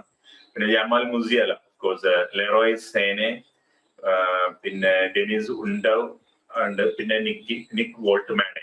ഇതാണ് ഫോർവേഡ്സ് ആയിട്ട് ഇവരുടെ ലിസ്റ്റില്. ഓഫ്കോഴ്സ് വേർഡ്സും അതില് നമുക്ക് പെട്ടാം. എനിക്ക് തോന്നുന്നു ഹാവേർട്സ് വിൽ സ്റ്റാർട്ട്. ഹാവേർട്സ് ആണ് യുവർ ഫസ്റ്റ് ചോയ്സ്, നമ്പർ 9.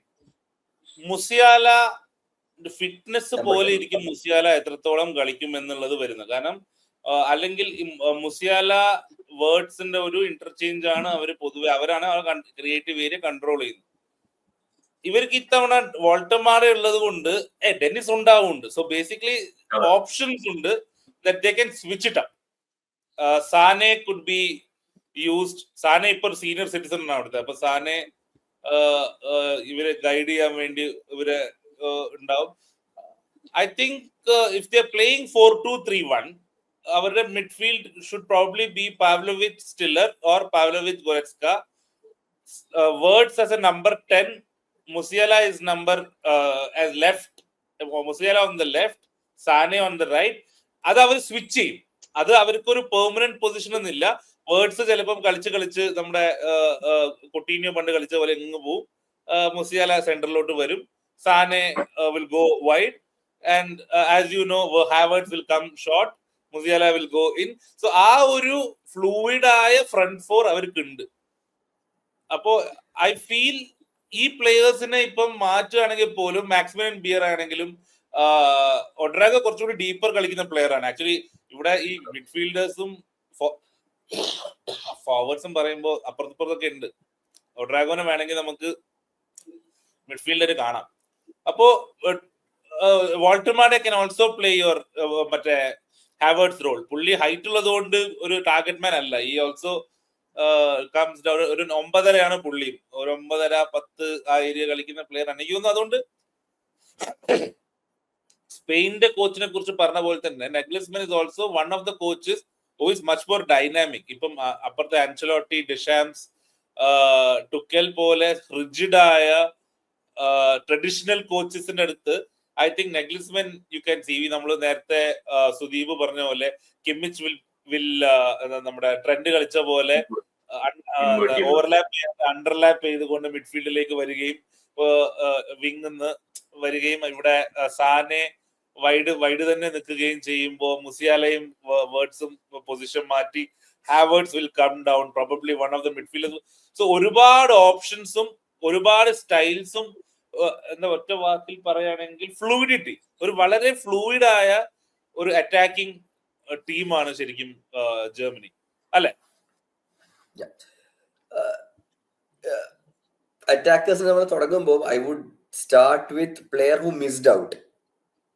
ഈ ഒരു നമ്മളിപ്പം അർജന്റീന കേസിൽ പറയുമ്പോൾ Nico Paz, next boy wonder ഉള്ള ചാൻസ് ഉള്ള ആ സ്കോപ്പിലുള്ള ഒരു പ്ലെയർ ആയിരുന്നു. അതുപോലത്തെ ഒരു പ്ലെയർ ആക്ച്വലി ഇവർക്ക് ഉണ്ടായിരുന്നു വിത്ത് ലെനൻ കാർൽ. അവസാനത്തെ ഫ്രണ്ട്ലിയോ ട്രെയിനിങ് സെഷനിലോ എങ്ങാനും ഇഞ്ചുറി ആയതാണ്. മീൻ ഓൾറെഡി ടീമിൽ ഉണ്ടായിരുന്നു, സ്ക്വാഡിൽ ഉണ്ടായിട്ട് ഇപ്പം എന്താ പറയുക ഇഞ്ചുറി ആയിട്ട് പോയതാണ്. That would be a big miss. കാരണം അവരുടെയും പ്ലാനിൽ Karl starts Sané being the senior, നേരത്തെ പറഞ്ഞ പോലെ തന്നെ സീനിയർ ഫിഗർ വന്ന് ഗൈഡ് ചെയ്യാനുള്ള പ്ലാനിലായിരുന്നു ഇനീഷ്യലി. അപ്പം അത് ഈ ഒരു ഇഞ്ചുറി കാരണം ഇപ്പൊ പ്രോബബ്ലി സാനെ സ്റ്റാർട്ട് ചെയ്യേണ്ടി വരും. കാരണം ആ ഒരു ലെഫ്റ്റ് ഫൂട്ടഡ് റൈറ്റ് വിംഗർ അവർക്ക് വരില്ല. എന്നിരുന്നാലും സാനെ സ്റ്റിൽ നോട്ട് ദാറ്റ്, എന്താ പറയാ, ഓടാൻ പറ്റാത്ത സീസൺ മോശമായിരുന്നു. ഹിസ് സ്റ്റാൻഡേർഡ്സ് വെച്ച് സീസൺ മോശമായിരുന്നു. ബട്ട് സ്റ്റിൽ സാനെ ക്വാളിറ്റി പോകൂല. Like form class is permanent, form is temporary setup. അവരുടെ പക്ഷെ ജർമ്മനി ഇല്ലെങ്കിൽ ജർമ്മൻ സ്ക്വാഡ് എവിടെയെങ്കിലും എത്തണം എന്നുണ്ടെങ്കിൽ Musiala, Wirtz has to hit the form. അവർ രണ്ടിലാണ് എല്ലാം. Kai Havertz won't be your ഒരു മിറോസ്ലാവ് ക്ലോസെ പോലെ ഗോൾ അടിച്ചു കൂട്ടൊന്നുമില്ല. But he'll have a very good role in making sure that they get the space. Dennis Undav is also there. Okay, ഈ Havertz perform ചെയ്തില്ലെങ്കിൽ ഹാവേർട്സിന് Dennis ഉണ്ടാവ് last season 20+ goals അടിച്ചിട്ടുണ്ട്. So എനിക്ക് ഭയങ്കര ഇഷ്ടമുള്ള player ആണ്. ഞാൻ പെട്ടെന്ന് നോക്കുമ്പോൾ അയാൾക്ക് 29 വയസ്സായി ഓൾറെഡി ഇപ്പൊ. So Deniz Undav is also a very good option. എന്താ സ്വരൂപ് പറയുന്നത്? ഞാൻ ഇതിൽ നിങ്ങൾ മീൻസ് അധികം പറഞ്ഞില്ല. ഫോർട്ട്നൈറ്റ് എന്ന് പറഞ്ഞു കഴിഞ്ഞാൽ ഒരു സ്ട്രൈക്കർ എന്ന് പറഞ്ഞു കഴിഞ്ഞാൽ പ്രോപ്പർ സ്ട്രൈക്കർ അല്ല, അയാള് എന്താ ബോൾ പ്ലേയിൽ നല്ലോണം ഇൻവോൾവ് ചെയ്യണ ഒരു പ്ലെയർ അതിലുണ്ട് എന്ന് പറഞ്ഞു കഴിഞ്ഞാൽ അത് അയാളെ കളിപ്പിക്കാൻ നല്ല ചാൻസ് ഉണ്ട്. Havertz means it will be mixed, എല്ലാവർക്കും ചാൻസ് കിട്ടുന്നുണ്ടാവും. ബട്ട് ഇയാളുടെ ഒരു ഗുണം എന്ന് പറഞ്ഞു കഴിഞ്ഞാൽ മുസിയാലയ്ക്കും വേർഡ്സിനും കളിക്കാനുള്ള ഒരുപാട് സ്പേസുകൾ, കട്ട് പാസുകൾ, മീൻസ് എന്താ വൺ ടച്ച് പരിപാടികൾ ഒരുപാട് ചെയ്യാൻ പറ്റുന്ന നല്ല സൈസ്, മീൻസ് നല്ല ബിൽഡ്, മീൻസ് ഹൈറ്റ് ഉള്ള ഒരു ആളാണ്. ഡിഫൻഡേഴ്സിനെ ജസ്റ്റ് ഒന്ന് സ്റ്റോപ്പ് ചെയ്ത് just pass, one touch football കളിക്കാൻ പറ്റുന്ന, മീൻസ് ആ ടൈറ്റ് സ്പേസിൽ കളിപ്പിക്കാൻ പറ്റുന്ന ഒരു പ്ലെയർ ആണ്. അയാളെ എടുത്തേക്ക് മീൻസ് അയാളെ ന്യൂ കാസിൽ മര്യാദക്ക് യൂസ് ചെയ്യാൻ പറ്റിയിട്ടൊന്നുമില്ല. ബട്ട് ജർമ്മൻ കോച്ച് നല്ല രീതിയിൽ യൂസ് ചെയ്യുന്ന ഒരു പ്ലെയർ തന്നെയാണ് അത്. ഐ അഗ്രി ആക്ച്വലി വളരെ ഹൈറ്റ് ഡിസെപ്റ്റീവായ കാണുമ്പോൾ നമ്മൾ ആദ്യം എന്താ പറയാ, ആദ്യം തന്നെ ഒരു ടൈപ്പ് കാസ്റ്റ് ചെയ്യുമല്ലോ. ഓക്കെ, വലിയ ഹൈറ്റ് ഉള്ള ഒരു മനുഷ്യന്, അപ്പൊ അധികം ഓടാൻ പറ്റൂല, ഫുട് വർക്ക് മോശമായിരിക്കും എന്ന് നമ്മൾ വിചാരിക്കുന്ന ഒരു ടൈപ്പ് പ്ലെയർ ആണെങ്കിൽ പോലും നമ്മളിപ്പോ ന്യൂകാസിൽ തന്നെ കണ്ടിട്ടല്ലോ, ഇനീഷ്യലി അത് ആ സ്റ്റാർട്ട് ഓഫ് ദ സീസൺ അടുപ്പിച്ച് കുറെ ഗോൾസും കുറെ ഫ്ലിക്സും, അത് ഈ അവരുടെ ആ വോൾട്ടമാഡയിൽ കളിക്കുകയാണെങ്കിൽ അതിന്റെ തൊട്ട് പിന്നിൽ കളിക്കാൻ പറ്റുന്ന 3 പേർക്കും അകത്തേക്ക് കയറാനുള്ള ഒരു സ്പേസും ചാൻസും വോൾട്ടമാഡയ്ക്ക് ഉണ്ടാക്കി കൊടുക്കാൻ പറ്റും. അവിടെ അപ്പോഴും ഈ മുസിയാല വേർഡ്സ് കോംബോ ആയിരിക്കണം ഇവരുടെ 80% ക്രിയേറ്റിവിറ്റി. പക്ഷെ ഹാവേർട്സും ക്ലച്ച് ആണ് കേട്ടോ. Havertz a big game player. പുള്ളി ബിഗ് സ്റ്റേജിൽ പെർഫോം പ്ലെയർ ആണ്. ഹാവേർട്സിനെ റൈറ്റ് വിംഗിലും കളിപ്പിക്കാറുണ്ട് നാഗ്സ്മാൻ. അല്ല, അതാണ് ഞാനത് പറയാൻ തുടങ്ങിയായിരുന്നു. അങ്ങനെ ഒരു പോസിബിലിറ്റി കൂടി ഉണ്ട്, തള്ളിക്കളയാൻ പറ്റില്ല. കാര്യം ഇപ്പോ ലെവേസേനെ അങ്ങനെ 90 മിനിറ്റ്സ് അങ്ങനെ മുഴുവൻ കളിക്കണം എന്ന് നിർബന്ധമില്ല. വേണമെങ്കിൽ സബായിട്ട് വന്നായിരിക്കും ചിലപ്പോൾ ഒരു ഇമ്പാക്ട് ഉണ്ടാക്കാൻ പറ്റുക. ഒബ്വിയസ്ലി ഉണ്ടാവുണ്ടല്ലോ ടീമില്. ഇപ്പൊ വോൾട്ടമാഡയും ഹാവേർട്സും ഒരുമിച്ച് സ്റ്റാർട്ട് ചെയ്യുന്ന അവർക്ക് വേണമെങ്കിൽ ഇന്റർചേഞ്ച് ചെയ്യാം. അവർക്കും ഈ മുസിയാല വേർഡ്സ് ചെയ്യുന്ന പോലെ അങ്ങോട്ടും ഇങ്ങോട്ടും അവർക്കും സ്വിച്ച് ചെയ്തൊക്കെ കളിക്കാൻ പറ്റും. കാരണം ഒരാൾ മാറി വരുമ്പോ മറ്റേ ഓടിക്കേറുക, അങ്ങനെ കുറച്ചുകൂടി. അപ്പൊ ഈ ഇത് നോക്കുമ്പോ ആ സൈഡില് റൈറ്റ് സൈഡില് അങ്ങനെ വിട്ട് ഭയങ്കരമായിട്ട് കീപ്പ് ചെയ്ത് ആ സൈഡിൽ കൂടെ അറ്റാക്സ് ആയിരിക്കും. അതായിരിക്കും ഇതിന്റെ ഒരു പ്രശ്നം. ബാലൻസ് ഉണ്ടാവില്ല. ലെഫ്റ്റ് സൈഡില് ലെഫ്റ്റ് ഫുട്ടഡ് ആയിട്ടുള്ള 2 അറ്റാക്ക് ചെയ്ത് കളിക്കുന്ന, അല്ലെങ്കിൽ ബ്രൗൺ കളിക്കുകയാണെങ്കിൽ ഡെഫിനറ്റ്ലി അവിടെ വിട്ടുണ്ടാവും. നമ്മൾ കഴിഞ്ഞ ദിവസം നെതർലൻഡ്സിന്റെ ഞാൻ പറഞ്ഞ പോലെ റൈറ്റ് സൈഡിലാണ് അവർക്ക് വിട്ട് ഡംഫ്രീസ് വഴിക്ക്. ഇവിടെ നേരെ തിരിച്ച് ലെഫ്റ്റ് സൈഡില് ഇവർക്ക് ബ്രൗൺ വഴിയാ അല്ലെങ്കിൽ റോം വഴി വിട്ട് അവിടെയും. നാല് പ്ലേയേഴ്സിന് ബോക്സിൽ എവിടെ വേണമെങ്കിലും അവർക്ക് എത്താൻ പറ്റുന്ന ഇതാണ്. വേർഡ്സ് ചിലപ്പോ ഫ്രീ റോള് കൊടുത്തു പോകുന്നതായിരിക്കില്ല. ഇപ്പൊ ഒരു ബോക്സ് ടൈപ്പ് ഒരു മിഡ്ഫീൽഡ് അല്ലെങ്കിൽ ബോക്സ് ടൈപ്പ് ഫോർവേഡ് ഒക്കെ വരുന്ന ഫുൾ ബോക്സ് ആയിരിക്കാം.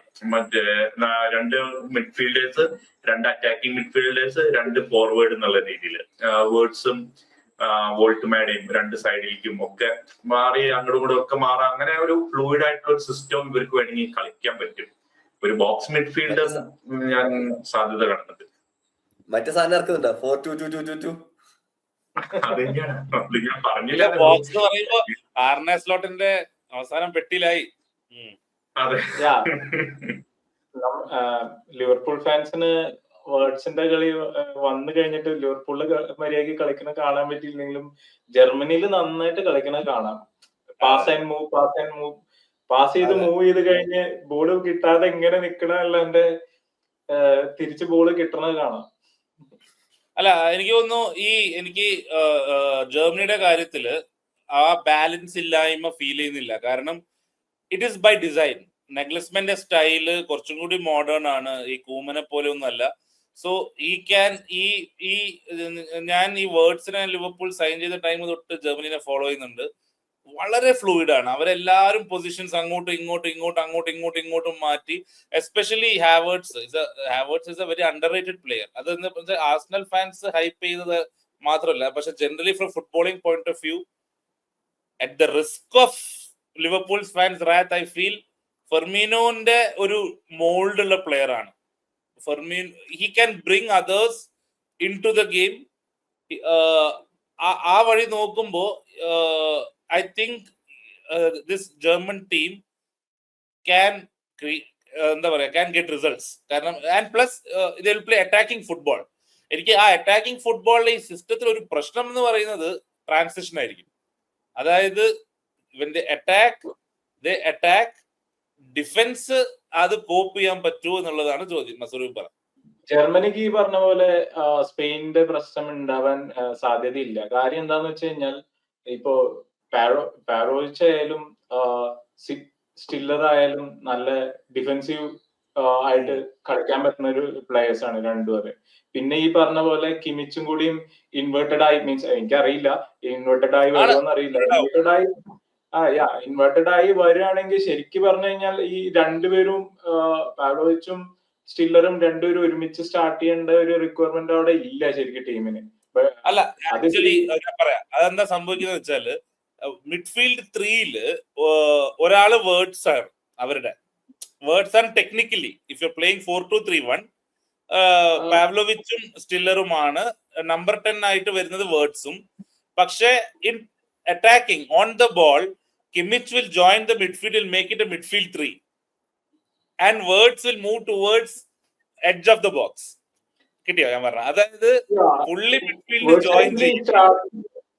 ജർമ്മനിയില് മിക്കവാറും ഒക്കെ ലെഫ്റ്റിലല്ലേ കളിക്കാറ്? സ്റ്റാർട്ടിംഗ് ലെഫ്റ്റിലാണ്. ഞാൻ പറയുന്നത് ആ പൊസിഷൻസ് എല്ലാം ഫ്ലൂയിഡ് ആണ്. നമ്മള് 4-2-3-1-ലെ ഒരാള് വേർഡ്സ് ആണ്. പക്ഷെ ഓൺ ദ ബോൾ വരുമ്പോ Kimmich will join the midfield and he will move towards more of A left 10 left wing ആ രീതിയിൽ പോവും. ചിലപ്പോ ഇതേ പൊസിഷൻ മുസിയാല സ്വാപ്പ് ചെയ്യും. അവര് തമ്മിൽ ഭയങ്കര അണ്ടർസ്റ്റാൻഡിങ് ആണ്. അതാണ് ശരിക്കും ബയേൺ ഈ വേർഡ്സിന് വേണ്ടി ഇത്രയും വാശി പിടിച്ച് മേടിക്കാനുള്ള കാരണം. ആ ഒരു പഴയ രണ്ട് അക്കാഡമി യൂത്ത് ടീം തൊട്ടുള്ള ഒരു കണക്ഷൻ റിവൈവ് ചെയ്യാൻ വേണ്ടിയിട്ടാണ്. അതാ പറയുന്നത് Nagelsmann will use all the modern inverted wingers എന്നൊക്കെ പറയുന്ന ഫോൾസ് 9 മറ്റേ എല്ലാത്തിലെ ജാർഗൻസും ഈ ടീമിൽ ഉണ്ടാവും. സോ ആ ബാലൻസിന്റെ കാര്യം നമുക്ക് ടെൻഷൻ ഇല്ല. പക്ഷെ ഈ ഹൈ പ്രസ് അല്ലെങ്കിൽ ഒരു ഹൈ ലൈൻ ഇങ്ങനെ കയറി കളിച്ചു കഴിഞ്ഞാൽ ഒരു വീക്ക്നെസ് അവിടെ ഉള്ളത് അതാണ്. They may get caught. അതുണ്ട്. പക്ഷെ അതാണ് ഈ കെയോസ്, ഈ ഒരു കൗണ്ടർ പ്രസിന്റെ ഒരു ബ്യൂട്ടി. അതാണ് അവരത് കമ്മിറ്റ് ചെയ്യും. കാരണം ആ ഒരു റിസ്ക് എടുക്കാൻ ഇവര് തയ്യാറായിരിക്കും. അങ്ങനെയാണെങ്കിൽ കൗണ്ടർ പ്രസിങ് വർക്ക് ചെയ്യുള്ളൂ. ഏറ്റവും ഫ്രണ്ട് ഫുട്ടിൽ അവിടെ ചെന്ന് കളിക്കുമ്പോ ഈ പറഞ്ഞ കിമിച്ച് മിഡ്ഫീൽഡിലേക്ക് വരുമ്പോ ഏകദേശം ഒരു 2-3-5 പോലെയൊക്കെ ആയിരിക്കും ചിലപ്പോ അവര് ഫ്രണ്ടിലേക്ക് അടുത്ത ഹാഫിലേക്ക് പോകുമ്പോ. അപ്പൊ അവിടെയാണ് ഈ ലെഫ്റ്റ് സൈഡില് വിട്ട് കീപ്പ് ചെയ്ത് അവിടെ മറ്റേ ലെഫ്റ്റ് ബാക്ക് അങ്ങോട്ട് കയറി ആ പൊസിഷനിലേക്ക് വരികയും ബാക്കി 4 പേര് ആ അത്രയും ബാക്കിയുള്ള സ്ഥലത്ത് ആ വിട്ടല്ലാണ്ട് ബാക്കി ബോക്സിന്റെ അവിടെ മുതൽ മറ്റേ റൈറ്റ് സൈഡ് വരെയുള്ള സ്ഥലത്ത് ആര് വേണമെങ്കിൽ അങ്ങോട്ട് പോവാം. നമ്മള് ലിവർപൂളിൽ കണ്ടിട്ടുണ്ട് വേർഡ്സ് ബോക്സ് മിഡ്ഫീൽഡ് 4-2-2-2 കളിക്കുമ്പോ വേർഡ്സ് റൈറ്റ് സൈഡിലേക്ക് ഇടയ്ക്ക് പോവാറുണ്ട്. അങ്ങനെയൊക്കെ വരാം. അവിടുന്ന് ക്രോസ് ഇടാം വോൾട്ടുമാടേക്ക് ഹാഫ് സ്പേസിന്റെ അങ്ങനെ ചെറിയ ക്രോസുകള് ഫുൾ വൈഡ് പോയിട്ടല്ല അങ്ങനെയൊക്കെ കളിക്കാൻ പറ്റും ഇവർക്ക്. അങ്ങനെ ഒരു ഫ്ലൂയിഡ് ആയിട്ടുള്ള സിസ്റ്റം തന്നെയാണ്. മാത്രമല്ല അവിടുന്ന് പന്ത് കിട്ടിക്കഴിഞ്ഞാൽ അപ്പൊ തന്നെ തിരിച്ച് വീണ്ടും അറ്റാക്ക് ചെയ്യാൻ നോക്കുകയാണല്ലോ ഇവരുടെ സിസ്റ്റം. അപ്പൊ കൗണ്ടർ അറ്റാക്സിന് സാധ്യത ഉണ്ടാവും ഓഫ് കോഴ്സ്. പക്ഷെ അത് ഫേസ് ചെയ്യാൻ റെഡിയാണ്. അങ്ങനെയാണ് ഈ സിസ്റ്റം വർക്ക് ആവുള്ളൂ. നാഗ്ലിസ്മാന്റെ ഒക്കെ ഒരു അപ്രോച്ച് അങ്ങനെയാണ്. കൗണ്ടർ പ്രസ് കാണാൻ അങ്ങനെയാണ് വർക്ക് ആവുന്നത്. എന്തായാലും ജർമ്മനിയുടെ ഭയങ്കര എക്സൈറ്റിംഗ് സാധനങ്ങളായിരിക്കും കളി കാണാൻ. എന്റർടൈനിങ് ആയിരിക്കും. ഞാൻ എന്തായാലും ജർമ്മനിയെ തവണ ഫോളോ ചെയ്യാൻ തന്നെ തീരുമാനിച്ച വേർഡ്സ് ഉള്ള കാരണം ഓഫ് കോഴ്സ് വേർഡ്സിനോടുള്ള വേർഡ്സിന്റെ ആ ഒരു എക്സലൻസ് അതുപോലെ മുസിയാലയുടെ ഇറ്റലിയും ജർമ്മനിയും പണ്ട് തൊട്ടേ അലൈസ് ആണല്ലോ. അതുകൊണ്ട് ഇറ്റലി ഇല്ലെങ്കിൽ പിന്നെ ജർമ്മനി ആണല്ലോ. അല്ല നമ്മൾ ഇത്രയും ഡിഫെൻസീവ് സ്റ്റൈലിൽ കളികൾ കാണുമ്പോൾ നമുക്ക് ഇടയ്ക്കൊന്ന് അറ്റാക്കിങ് കാണാനൊരു അത് തമ്മിൽ എങ്ങനെയാ വർക്ക് ആവുക എന്നുള്ളതൊക്കെ ഭയങ്കര ഇൻട്രസ്റ്റിംഗ് ആയിട്ട്. അപ്പൊ അതും നമുക്ക് ഗ്രൂപ്പ് നോക്കാം. ജർമ്മനിയുടെ ഗ്രൂപ്പ് നോക്കാം. ജർമ്മനിയുടെ ഗ്രൂപ്പ് നമ്മൾ പുറത്ത് നോക്കുമ്പോ കുറച്ച് ടഫാണ് ശരിക്കും. ഈ വേൾഡ് കപ്പില് ഗ്രൂപ്പുകൾ നമ്മൾ എടുത്തു നോക്കിയാൽ ഏറ്റവും ടഫ് ഗ്രൂപ്പുകളിൽ ഒന്ന് എന്ന് പറയാം. ബാക്കിയുള്ള പല ഗ്രൂപ്പുകളിലും നമുക്ക് കാണുമ്പോ ഓൺ പേപ്പർ ഈസി ആയിട്ടുള്ള ടീം തോന്നും. പക്ഷെ ഇത് അങ്ങനെയല്ല. ഇത് കാണുമ്പോ തന്നെ ജർമ്മൻ ഫാൻസിന് പേടിയോ അങ്ങനെയുള്ള ഗ്രൂപ്പാണ്. അതായത് ആദ്യം അതിലുള്ളത് ഐവറി കോസ്റ്റ് ഉണ്ട്, അതുപോലെ ഇക്വഡോർ ഉണ്ട്. ഇക്വഡോറും ഐവറി കോസ്റ്റും നല്ല ഫൈറ്റ് കൊടുക്കാൻ പറ്റുന്ന ടീമുകളാണ്. പക്ഷെ ജർമ്മനിയുടെ ഒരു ആശ്വാസം ആദ്യത്തെ മാച്ച് കുറസോവ് ആണ്. അവരുടെ ഗ്രൂപ്പിലുള്ള വേറൊരു ടീമാണ് കുറസോവ് ആയിട്ടുള്ള മാച്ചാണ് ആദ്യം. അതിനുശേഷം അത് പണ്ട് സൗദി അറേബ്യക്ക് 8 എണ്ണം കൊടുത്തിരുന്നു. ഈ കുട്ടിക്കാലത്ത് ഓർമ്മയുള്ള ഒരു സ്കോർ ലൈൻ. ആദ്യമായി ഞാൻ ഒരു ടീം 8 എണ്ണം അടിക്കുന്നത് 8-9 അടിക്കുന്നത് ജർമ്മനി സൗദിയിലാണ്. പിന്നെ ബ്രസീൽ ക്ലോസ് വന്നിട്ട് എങ്ങനെ തൊട്ടാലും ഗോളാന്ന കളി. ഹെഡ് ചെയ്ത് ഗോളാക്കി. അപ്പോ കുറസാവിന്റെ കൂടെ അങ്ങനെ ഒരു പ്രതീക്ഷ എനിക്കുണ്ട്. കാരണം ജർമ്മനിയെ ഡിഫെൻഡ് ചെയ്യുക ഒരു ചെറിയ ടീമിന് അത്ര എളുപ്പമല്ല. കാരണം അവരുടെ പൊസിഷനിങ് ആണെങ്കിലും സ്റ്റൈൽ ഓഫ് പ്ലേ ആണെങ്കിലും കാരണം ഈ സ്മോളർ ടീംസ് യൂസ് ടു ആയിരിക്കില്ല. സോ അതുവഴി ഫസ്റ്റ് ഹാഫിൽ തന്നെ ഉടനെ ഒരെണ്ണം കയറി കഴിഞ്ഞാൽ ചിലപ്പോൾ ജർമ്മനിക്ക് ഫസ്റ്റ് ദിവസം തന്നെ ഗോൾ ഡിഫറൻസിന്റെ കാര്യം ഒരു തീരുമാനമാവാൻ ചാൻസ് ഉണ്ട്. യെസ്. പിന്നെ ജർമ്മനിക്ക് ആ കളി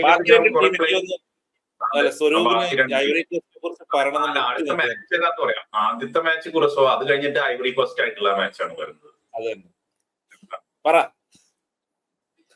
ഐവറി കോസ്റ്റ് നല്ല ഇൻട്രസ്റ്റിംഗ് ടീം ആവും. ആ ജർമ്മനി ആയിട്ടുള്ള കളി നന്നായിട്ട് കാണും. മീൻസ് ഞാൻ ആക്ച്വലി ആഫ്രിക്കൻ ടീംസിൽ നല്ലോണം മീൻസ് ഒരു ഡാർക്ക് ഹോഴ്സ് ആയിട്ട് ഡാർക്ക് ഹോഴ്സ് എന്ന് പറഞ്ഞു കഴിഞ്ഞാൽ അത് മറ്റേ ഇതാവുമെന്ന് അറിയില്ല. ഹോഴ്സ് ഐവറി കോസ്റ്റ് ആയിട്ടാണ് ഞാൻ കാണുന്നത് അവരെ. മീൻസ് അവര് ജർമ്മനിക്ക് നല്ലൊരു ടഫ് കോമ്പറ്റീഷൻ ആവും. ഗ്രൂപ്പ് സ്റ്റേജിൽ നല്ലൊരു പ്രാക്ടീസ് മാച്ച് ആവും അവർക്ക്. പിന്നെ വരുന്നത് ഓഫ്കോഴ്സ് ഇക്വഡോർ ആയിട്ടുള്ള മാച്ചാണ്. അതും ഭയങ്കര ടഫ് ഗെയിം ആയിരിക്കും. സൗത്ത് അമേരിക്കയിലെ ഒരു സർപ്രൈസ്, ഈ വേൾഡ് കപ്പിൽ സർപ്രൈസ് ചെയ്യാൻ പറ്റുന്ന ടീമുകളിൽ ഒന്നാണ് ഇക്വഡോർ. അങ്ങനെ അടുത്ത റൗണ്ടുകളിലേക്കൊക്കെ പോകാൻ, അവര് നോക്കൌട്ട് റൗണ്ടിലൊക്കെ എത്താൻ നല്ല ചാൻസ് ഉള്ള ടീമാണ്. അതിലെത്തിക്കഴിഞ്ഞാൽ നന്നായിട്ട് പെർഫോം ചെയ്യാൻ ചാൻസ് ഉള്ള ടീമാണ് ഇക്വഡോർ. അപ്പൊ ജർമ്മനിയുടെ ഗ്രൂപ്പ് നോക്കിക്കഴിഞ്ഞാൽ ടഫാണ്. ഈ ഐവറി കോസ്റ്റിന്റെ കാര്യം പറയുമ്പോൾ കുറെ പേര് കമന്റ്സിൽ പറയുന്നുണ്ട് നമ്മൾ ചെറിയ ടീമുകളെ ഗൗനിക്കുന്നില്ല എന്ന്. ഞങ്ങള് ഏഷ്യൻ ടീംസും ആഫ്രിക്കൻ ടീംസിന്റെ ഒരു പോഡ്കാസ്റ്റ് ചെയ്യുന്നതായിരിക്കും ഈ ഒരു ലീഡിംഗ് വേൾഡ് കപ്പ് ഫേവറേറ്റ്സ് കഴിഞ്ഞാല്. അപ്പം അതിൽ നമ്മൾ ഐവറി കോസ്റ്റിനെയും സെനഗലിനെയും ഘാനയെയും ജപ്പാനെയും ഈവൻ സൗദിയെയും, ക്രിസ്ത്യാനോ റൊണാൾഡോ സൗദി പ്ലേയേഴ്സിനെ സീക്രട്ട് ആയിട്ട് 4 വർഷം ട്രെയിൻ ചെയ്യുന്നുണ്ടെന്നൊക്കെ ന്യൂസ് ഒക്കെ വരുന്നുണ്ട്. അപ്പൊ സൗദിനെ കുറിച്ചും നമ്മൾ പറയുന്നതായിരിക്കും, ഇറാനെ കുറിച്ചും പറയുന്നതായിരിക്കും. First game anyways out of picture ആണ്. ആ കളിയൊന്നും സംഭവിക്കാനില്ല. ജർമ്മനി എത്ര അടിക്കുമെന്ന് മാത്രം നോക്കിയാൽ മതി. ഇതിൽ ഐവറി കോസ്റ്റും ഇക്വഡോറിലും എന്നെ സംബന്ധിച്ചോളം ഇക്വഡോർ ആയിരിക്കും അവർക്ക് കൂടുതൽ ടഫ് ടു ബീറ്റ്. അതിന്റെ ഒരു റീസൺ എന്ന് വെച്ചാൽ അവരെ ബാക്ക് 4 അല്ല back 5 actually including Caicedo easily the strongest, right? On paper നോക്കുകയാണെന്നുണ്ടെങ്കിൽ യു ഹാവ് എന്താ പറയാ, വില്യം പാച്ചോ, ഇൻകാപ്പെ ഉണ്ട്, അങ്ങനെ പിന്നെ എസ്റ്റുപീനിയൻ സ്റ്റാർട്ട് ചെയ്യും എന്തായാലും. ഇൻ ഫ്രണ്ട് ഓഫ് ഷീൽഡിനായിട്ട് കൈസൈഡോയും കൂടി ഉണ്ട്. സോ ഗോൾ അടിക്കൽ ബുദ്ധിമുട്ടാവും അവർക്ക്. ഇക്വഡോർ ഗോൾ അടിച്ച് ജയിക്കുന്നു ഞാൻ പറയുന്നില്ല. പ്രോബബ്ലി 0-0 അല്ലെങ്കിൽ ആ കൈൻഡ് ഓഫ് ഒരു ഫ്രസ്ട്രേറ്റിംഗ് റിസൾട്ട് ഉണ്ടാക്കാൻ അവർക്ക് സാധിക്കും. അപ്പൊ അത് എത്രത്തോളം അത് കഴിഞ്ഞ് പിന്നെ നമുക്ക് എന്താ പറയാ, അതായിരിക്കുമല്ലോ ഫൈനൽ ഗെയിം അവരെ. അപ്പൊ എങ്ങാനും ഈ ഐവറി കോസ്റ്റ് ഗെയിം അവര് സമനില ആയാൽ this will become even harder and even more pressure. Especially ജർമ്മനിയെ സംബന്ധിച്ചോളം കഴിഞ്ഞ 2 വേൾഡ് കപ്പിലും അവർക്ക് ഗ്രൂപ്പ് സ്റ്റേജ് കടക്കാൻ പറ്റിയിട്ടില്ല എന്നുള്ള ഈ ഒരു ബാച്ചിന് കാര്യമായിട്ട് അത് ഉണ്ടാവില്ല. കൂടുതലും യങ് പ്ലേയേഴ്സ് ആണ്. But as a whole country ആ പ്രഷർ ഉണ്ടാവും. കഴിഞ്ഞ 2ലും ഔട്ടായി. അപ്പം ഇതിലും അങ്ങനത്തെ ഒരു സാധ്യത ഉണ്ട് ഇക്വഡോറിനെതിരെ. അല്ലെങ്കിൽ ആ ഒരു ഗെയിം വളരെ ഹൈ പ്രഷർ ഗെയിം ആയാൽ എക്സ്ട്രാ ഒരു കോഷ്യസ്നെസ് കാരണം ചിലപ്പോ പണി കിട്ടാൻ ചാൻസ് ഉണ്ട്. അങ്ങനെ കൊടുക്കാൻ പറ്റുന്ന ഒരു ടീമുമാണ് ഇക്വഡോർ. അവരും അധികം ഗോൾ കൺസിഡർ ചെയ്യുന്നില്ല. അവരെ ഏത് ലാറ്റിൻ അമേരിക്കൻ ആ സാധനം, അതിന്റെ പേര് എനിക്ക് കിട്ടുന്നില്ല, കോണാബോളോ എന്തോ ഒരു സാധനമാണല്ലോ അവരെ ക്വാളിഫയേഴ്സ്, അതിലവര് ഗോൾ അധികം കൺസിഡർ ചെയ്യുന്നില്ല. ആ കൂടെ 10ൽ താഴെ ഗോളാണ് എൻറ്റയർ ക്വാളിഫയേഴ്സിൽ അവർ കൺസിഡർ ചെയ്തത്. ഈ കാര്യം നേരത്തെ സുദീപിനോട് പറഞ്ഞിരുന്നെങ്കിൽ സുദീപ് ഇക്വഡോറിനെ ഫോളോ ചെയ്തേനെ. അല്ല, ഞാൻ ആദ്യത്തെ പറഞ്ഞിരുന്നു ഞാൻ ജപ്പാനും ഇക്വഡോറും രണ്ടുപേരെയും ഫോളോ ചെയ്യുന്നുണ്ട്. ഞാൻ ആദ്യം തന്നെ പറഞ്ഞിട്ടതാണ്. ഇത് കാരണം കൊണ്ടാണ് നല്ല ഡിഫെൻസീവ് ആയിട്ടുള്ള ടീമാണ്. അതാണ് ഞാൻ പറഞ്ഞത്, സർപ്രൈസ് ചെയ്യാൻ പറ്റുന്ന ടീമാണ് ഇക്വഡോർ. അപ്പൊ എന്തായാലും ഇക്വഡോറും ജപ്പാനുമാണ് ഞാൻ ഫോളോ ചെയ്യുന്ന ടീമുകൾ. ടുണീഷ്യ ഉണ്ട്, പക്ഷെ ഇതാണ് പ്രൈമറി. ജപ്പാനുണ്ട്, ഇക്വഡോറും, അവരാണ് ഞാൻ സപ്പോർട്ട് ചെയ്യുന്നത്. എനിക്ക് തോന്നുന്നു നമ്മള് ഈ ഐവറി കോസ്റ്റും ഇക്വഡോറും ഒരുമിച്ചൊരു ഗ്രൂപ്പ് കിട്ടുന്ന അത്ര സുഖമുള്ള കാര്യമല്ല. അത് I agree with that point. കാരണം അഗെയിൻ നമ്മൾ എല്ലാ പോഡ്കാസ്റ്റും പറയുന്ന പോലെ വെദർ, ഫിറ്റ്നസ്, രണ്ട് ഇക്വഡോറിന്റെ ഫിറ്റ്നസും ഐവറി കോസ്റ്റ് ഫിറ്റ്നസും പറഞ്ഞോ സോറി. ഐവറി കോസ്റ്റിന്റെ കേസ് ഞാൻ പറഞ്ഞത് മീൻസ് അവരിൽ നിന്ന് ഗോൾ മീൻസ് അവര് ഗോള് വഴങ്ങുകയും ചെയ്യും, ഗോൾ അടിക്കുകയും ചെയ്യും. അങ്ങനെയുള്ള ഒരു ടീമാണ് ഐവറി കോസ്റ്റ്. മീൻസ് അത്ര കാര്യമായിട്ട് പേടിക്കേണ്ട കാര്യമില്ല, ബട്ട് ഔട്ട് സ്കോർ ചെയ്യണം, അത്രേ പ്രശ്നം വരുള്ളൂ. അവര് ഡിഫെൻസീവ്ലി അവര് ഇത്തിരി വീക്കാണ്, ഗോൾ കൺസീഡ് ചെയ്യും. അറ്റാക്കിംഗ് ഫുട്ബോൾ ആണ് അവരുടെ main. It will be entertaining. Germany ജയിക്കാൻ ചാൻസ് 2 ദിവസം മുന്നേ ഫ്രാൻസിനെ തോപ്പിച്ച ടീമാ ഐവറി കോസ്റ്റ്. ഒരു എനിവേ പറ. സോ ഇപ്പൊ ഗ്രൂപ്പിൽ ഫസ്റ്റ് ആണെങ്കിൽ എവിടെ എത്തും, സെക്കൻഡ് ആണെങ്കിൽ എവിടെ എത്തും? യെസ്, നമുക്ക് അതിലേക്ക് നോക്കാം. അപ്പോ ഗ്രൂപ്പില് ഫസ്റ്റ് ആവുകയാണെങ്കിൽ കുറെ ഗ്രൂപ്പുകൾ ഉണ്ട്. അതില് തേർഡ് പ്ലേസ് ടീംസ് ഒക്കെ ആയിട്ട് വരാനാണ് ചാൻസ്. അതിലിപ്പോ ഗ്രൂപ്പ് എ ഉണ്ട്, ഗ്രൂപ്പ് ബി ഉണ്ട്, group C, group D, group E group. അതായത് അതില് തേർഡ് പ്ലേസിൽ Mexico, South Africa, South Korea, ചെക്കിയ, ഈ ടീമുകൾ വരുന്ന ഗ്രൂപ്പിലെ തേർഡ് പ്ലേസ് ടീം ആവാം. അല്ലെങ്കിൽ കാനഡ, ബോസ്നിയ, ഖത്തർ, സ്വിറ്റ്സർലാൻഡ് ഇതിലെ തേർഡ് പ്ലേസ്ഡ് ആവാം. ബ്രസീൽ, മൊറോക്കോ, ഹെയ്റ്റി, സ്കോട്ട്ലൻഡ് ഇതിലെ തേർഡ് പ്ലേസ്ഡ് ആവാം. USA, പരാഗ്വേ, ഓസ്ട്രേലിയ, ടർക്കി അതിലെ ആവാം. പിന്നെ നെതർലൻഡ്സ്, ജപ്പാൻ, സ്വീഡൻ, ടുണീഷ്യ അതിലെ ആവാം. ഇപ്പോ തേർഡ് പ്ലേസ്ഡ് ടീംസും ചിലത് നല്ല ടീംസ് വരാം വേണമെങ്കിൽ. ജർമ്മനിക്ക് എന്തായാലും അങ്ങനെ ഒരു അഡ്വാൻറ്റേജ് ഉണ്ട്. Third place teams group first top ചെയ്ത് കഴിഞ്ഞാൽ തേർഡ് പ്ലേസ് ടീംസ് ആയിട്ട് കളിച്ചാൽ മതി ചില ഗ്രൂപ്പുകളിൽ. പക്ഷെ അങ്ങനെയല്ല, റണ്ണേഴ്സ് അപ്പൊ ആവുകയാണെങ്കിൽ ജർമ്മനി സെക്കൻഡ് ആവുകയാണെങ്കിൽ ഗ്രൂപ്പില്, അപ്പൊ ഗ്രൂപ്പ് ഐയിലെ റണ്ണറപ്പ് ആയിട്ടാണ് മാച്ച് വരിക. ഗ്രൂപ്പ് ഐയിലെ വിന്നർ അല്ല, ഗ്രൂപ്പ് ഐയിലെ റണ്ണർ. അത് ഫ്രാൻസ് ഉണ്ട്, സെനഗൽ ഉണ്ട്, ഇറാഖ് ഉണ്ട്, നോർവേ ഉണ്ട്. അപ്പൊ അതിൽ റണ്ണറപ്പ് സെനഗൽ ആവാം, നോർവേ ആവാം. ഇപ്പൊ ജർമ്മനി ഗ്രൂപ്പില് സെക്കൻഡ് ആവുകയാണെങ്കിൽ നല്ല ഒരു മാച്ച് അടുത്ത നോക്കൌട്ട് റൗണ്ടിൽ കിട്ടും. അല്ല, എനിക്ക് തോന്നുന്നു ജർമ്മനി ഈ ഓബിൻ ഫസ്റ്റ് ഗ്രൂപ്പ് സ്റ്റേജിൽ നിന്ന് ഔട്ടായി എന്നൊക്കെ പറയുന്ന ജർമ്മനി സിംഗിളാണെങ്കിൽ അവരങ്ങ് none of these things would matter. I feel ആ ഒരു എന്തായിരുന്നു ഒന്ന് സെറ്റ് ആയി കഴിഞ്ഞാൽ പിന്നെ അവര് ആ ഒരു ഫ്ലോയിൽ തന്നെ മുന്നോട്ട് പോയിക്കോളും. എക്സാക്ട്ലി ആ ഒരു ഡൈനാമിക്സ്, ആ ഒരു ട്രയാങ്കിൾസും അവരുടെ ഒരു ഫ്ലോ, ഈ പറഞ്ഞ പോലെ ആ ഫ്ലൂയിഡിറ്റി വർക്ക്ഔട്ട് ആയാല് I think Germany has a very good chance to just beat teams on the way. കാരണം എനിക്കിപ്പം നമ്മൾ ഇത്രയും ചെയ്ത പോഡ്കാസ്റ്റിൽ I'm actually excited to see how Spain play and how Germany play. ഈ രണ്ട് ടീമും ഒരു അറ്റാക്കിംഗ് ഔട്ട്ലുക്ക് വെച്ചിട്ട് കളിക്കുന്ന ടീമുകളാണ്. So I think Germany as a world കപ്പിൽ ഒരിക്കലും ബ്രസീലിനെയും ജർമ്മനിയും നമ്മൾ അങ്ങ് എന്താ പറയാ എഴുതിത്തള്ളാൻ പറ്റില്ല. They can do magic. നീ ആ രണ്ട് ടീമിനെ മാത്രം പറഞ്ഞത് സെവനപ്പിന് വേണ്ടിയിട്ടാണോ എന്നുള്ളത് ബ്രസീൽ ഫാൻസ് ഇവിടെ ചർച്ച ചെയ്യേണ്ടതാണ്. എന്നും വെസ്റ്റ് ജർമ്മനി ആയിരുന്നു പണ്ട്. ബ്രസീൽ ജർമ്മനി ആയിക്കോട്ടെ ഒരു കാലഘട്ടത്തിൽ നിന്നാണ് വന്നത്. സോ ഞാൻ പറയട്ടെ, 2014 പോലും they had A very good team, but അവര് വന്നു അടിച്ചിട്ട് പോയി. Nobody was like okay Germany ആണ് ഇത്തവണ, അങ്ങനെ ഒന്നും ഇല്ലായിരുന്നു. അവര് വന്നു, അവര് നന്നായി കളിച്ചു, അവര് ജയിച്ചു, അവര് പോയി. സോ ഐ തിങ്ക് ഒരു കാര്യം കൂടിയാണ്. ഇപ്പൊ ഈ ഗ്രൂപ്പ് നോക്കുമ്പോ ടഫ് ഗ്രൂപ്പ് ആണെന്ന് പറഞ്ഞു. ഇപ്പൊ ജർമ്മനി പലപ്പോഴും വേൾഡ് കപ്പ് കഴിഞ്ഞവണയൊക്കെ ഗ്രൂപ്പ് സ്റ്റേജിൽ പുറത്തായി എന്ന് പറഞ്ഞു. ഈ ഗ്രൂപ്പില് ഇൻ കേസ് തേർഡ് ആവുകയാണെന്ന് വെക്കാം, അവരുടെ കഴിഞ്ഞവണത്തെ വേൾഡ് കപ്പിലൊക്കെ പെർഫോമൻസ് ഇതിലേക്ക് വരികയാണെങ്കിൽ അവർക്ക് ഫേസ് ചെയ്യാൻ പോകുന്ന ടീമുകൾ എന്ന് പറഞ്ഞാൽ ഗ്രൂപ്പ് വിന്നേഴ്സ് ആണ് ILGD ഗ്രൂപ്പുകളിലെ. അപ്പൊ അതില് ഐ ഗ്രൂപ്പിൽ എന്ന് പറഞ്ഞാൽ അതില് ഫ്രാൻസ് ആണ് അതിലെ സാധ്യത ഫസ്റ്റ് ആവാനുള്ളത്. ഗ്രൂപ്പ് എല്ല് നോക്കിയാൽ അതില് ഇംഗ്ലണ്ട്, ക്രൊയേഷ്യ ഉള്ള ഗ്രൂപ്പാണ്. ഘാന ഉണ്ട്, ഇംഗ്ലണ്ട് ആവാം വേണമെങ്കിൽ, ഇംഗ്ലണ്ട് ആവാം. പിന്നെ ഗ്രൂപ്പ് ജിയില് ഉള്ളത് ബെൽജിയം, ഈജിപ്റ്റ്, ഇറാൻ, ന്യൂസിലാൻഡ്. അപ്പൊ അതില് ഈജിപ്റ്റ് വരാം, അല്ലെങ്കിൽ ബെൽജിയം വരാം, അല്ലെങ്കിൽ ഇറാൻ വരാം.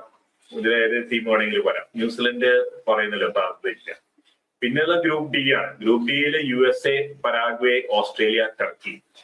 ഇപ്പൊ USA ഒക്കെ ആയിട്ട് മാച്ച് വന്ന USA ഓൾറെഡി ഹോസ്റ്റ് നാഷൻ ആണ്. പക്ഷെ അവർക്ക് ഫാൻസ് ഒന്നും ഉണ്ടാവില്ല. ഹോസ്റ്റ് നാഷൻ ആണെങ്കിലും ഫുട്ബോളൊന്നും ഫാൻസ് കുറവായിരിക്കും. പക്ഷെ ഇങ്ങനെയുള്ള സാധ്യതകൾ കഴിഞ്ഞാൽ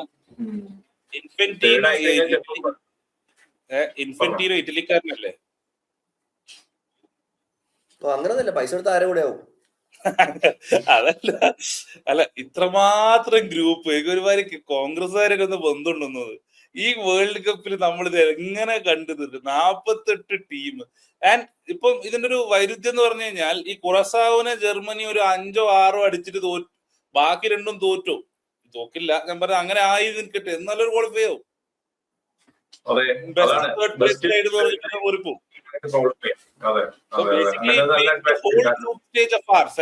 അതായത് പണ്ട് ഈ 2 ടീം മാത്രം ഉള്ളപ്പോഴുള്ള ഒരു എന്താ പറയാ ഒരു ടെൻഷൻ ഒന്നും ഇത്തവണ ഉണ്ടാവൂല. എങ്ങനെയെങ്കിലും ഒരു കളി ഭ്രാന്ത് പോലെ കളിച്ച് ജയിച്ചാൽ മോസ്റ്റ് ടീംസ് വിൽ ക്വാളിഫൈ. കാരണം അപ്പുറത്ത് ഈ പറഞ്ഞ പോലെ കേപ്പ് വെർഡെ ചെറിയ ടീമിനെ കളിയാക്കി പറയുന്നതല്ല. പക്ഷെ ഒരു സത്യാവസ്ഥ എന്താന്ന് വെച്ചാൽ ടീമുകളെ കുത്തി നിറച്ചിരിക്കുകയാണ്. കഴിഞ്ഞ വേൾഡ് കപ്പിൽ ഉണ്ടായിരുന്ന ടീമിനേക്കാളും 16 ടീമാണ് കൂടുതലുള്ളത്.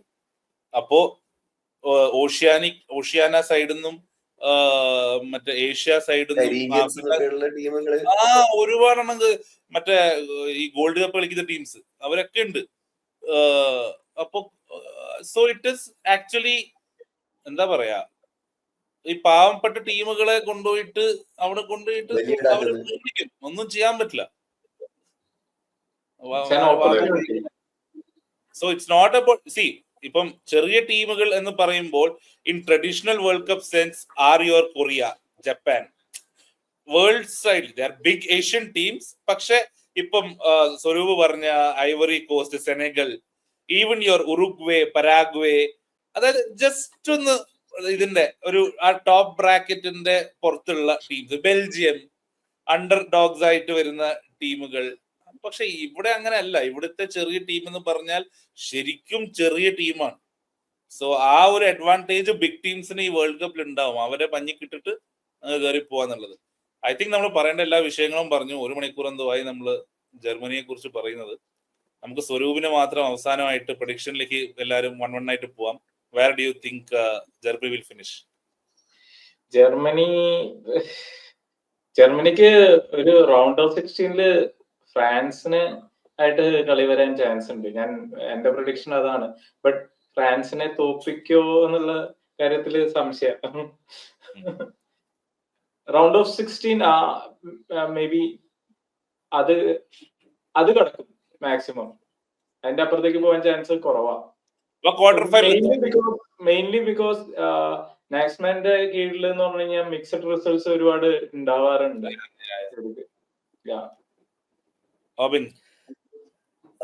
Around the same. കാരണം അവർക്ക് ഗ്രൂപ്പ് ഫസ്റ്റ് ആയാല് ഈസിയർ ആണ് അവർ റൗണ്ട് ഓഫ് 16. കാരണം 3rd പ്ലേസസ് റൗണ്ട് ആണ്. കൂടിപ്പോയ സ്കോട്ട്ലൻഡ് മാത്രമാണ് അവർക്ക് കാര്യമായിട്ട് അതിൽ വരാനുള്ളത്. പക്ഷെ അത് കഴിഞ്ഞാൽ അവരെ ക്വാർട്ടർ ഫൈനൽ മാച്ച് ഫ്രാൻസ് ആയിരിക്കും.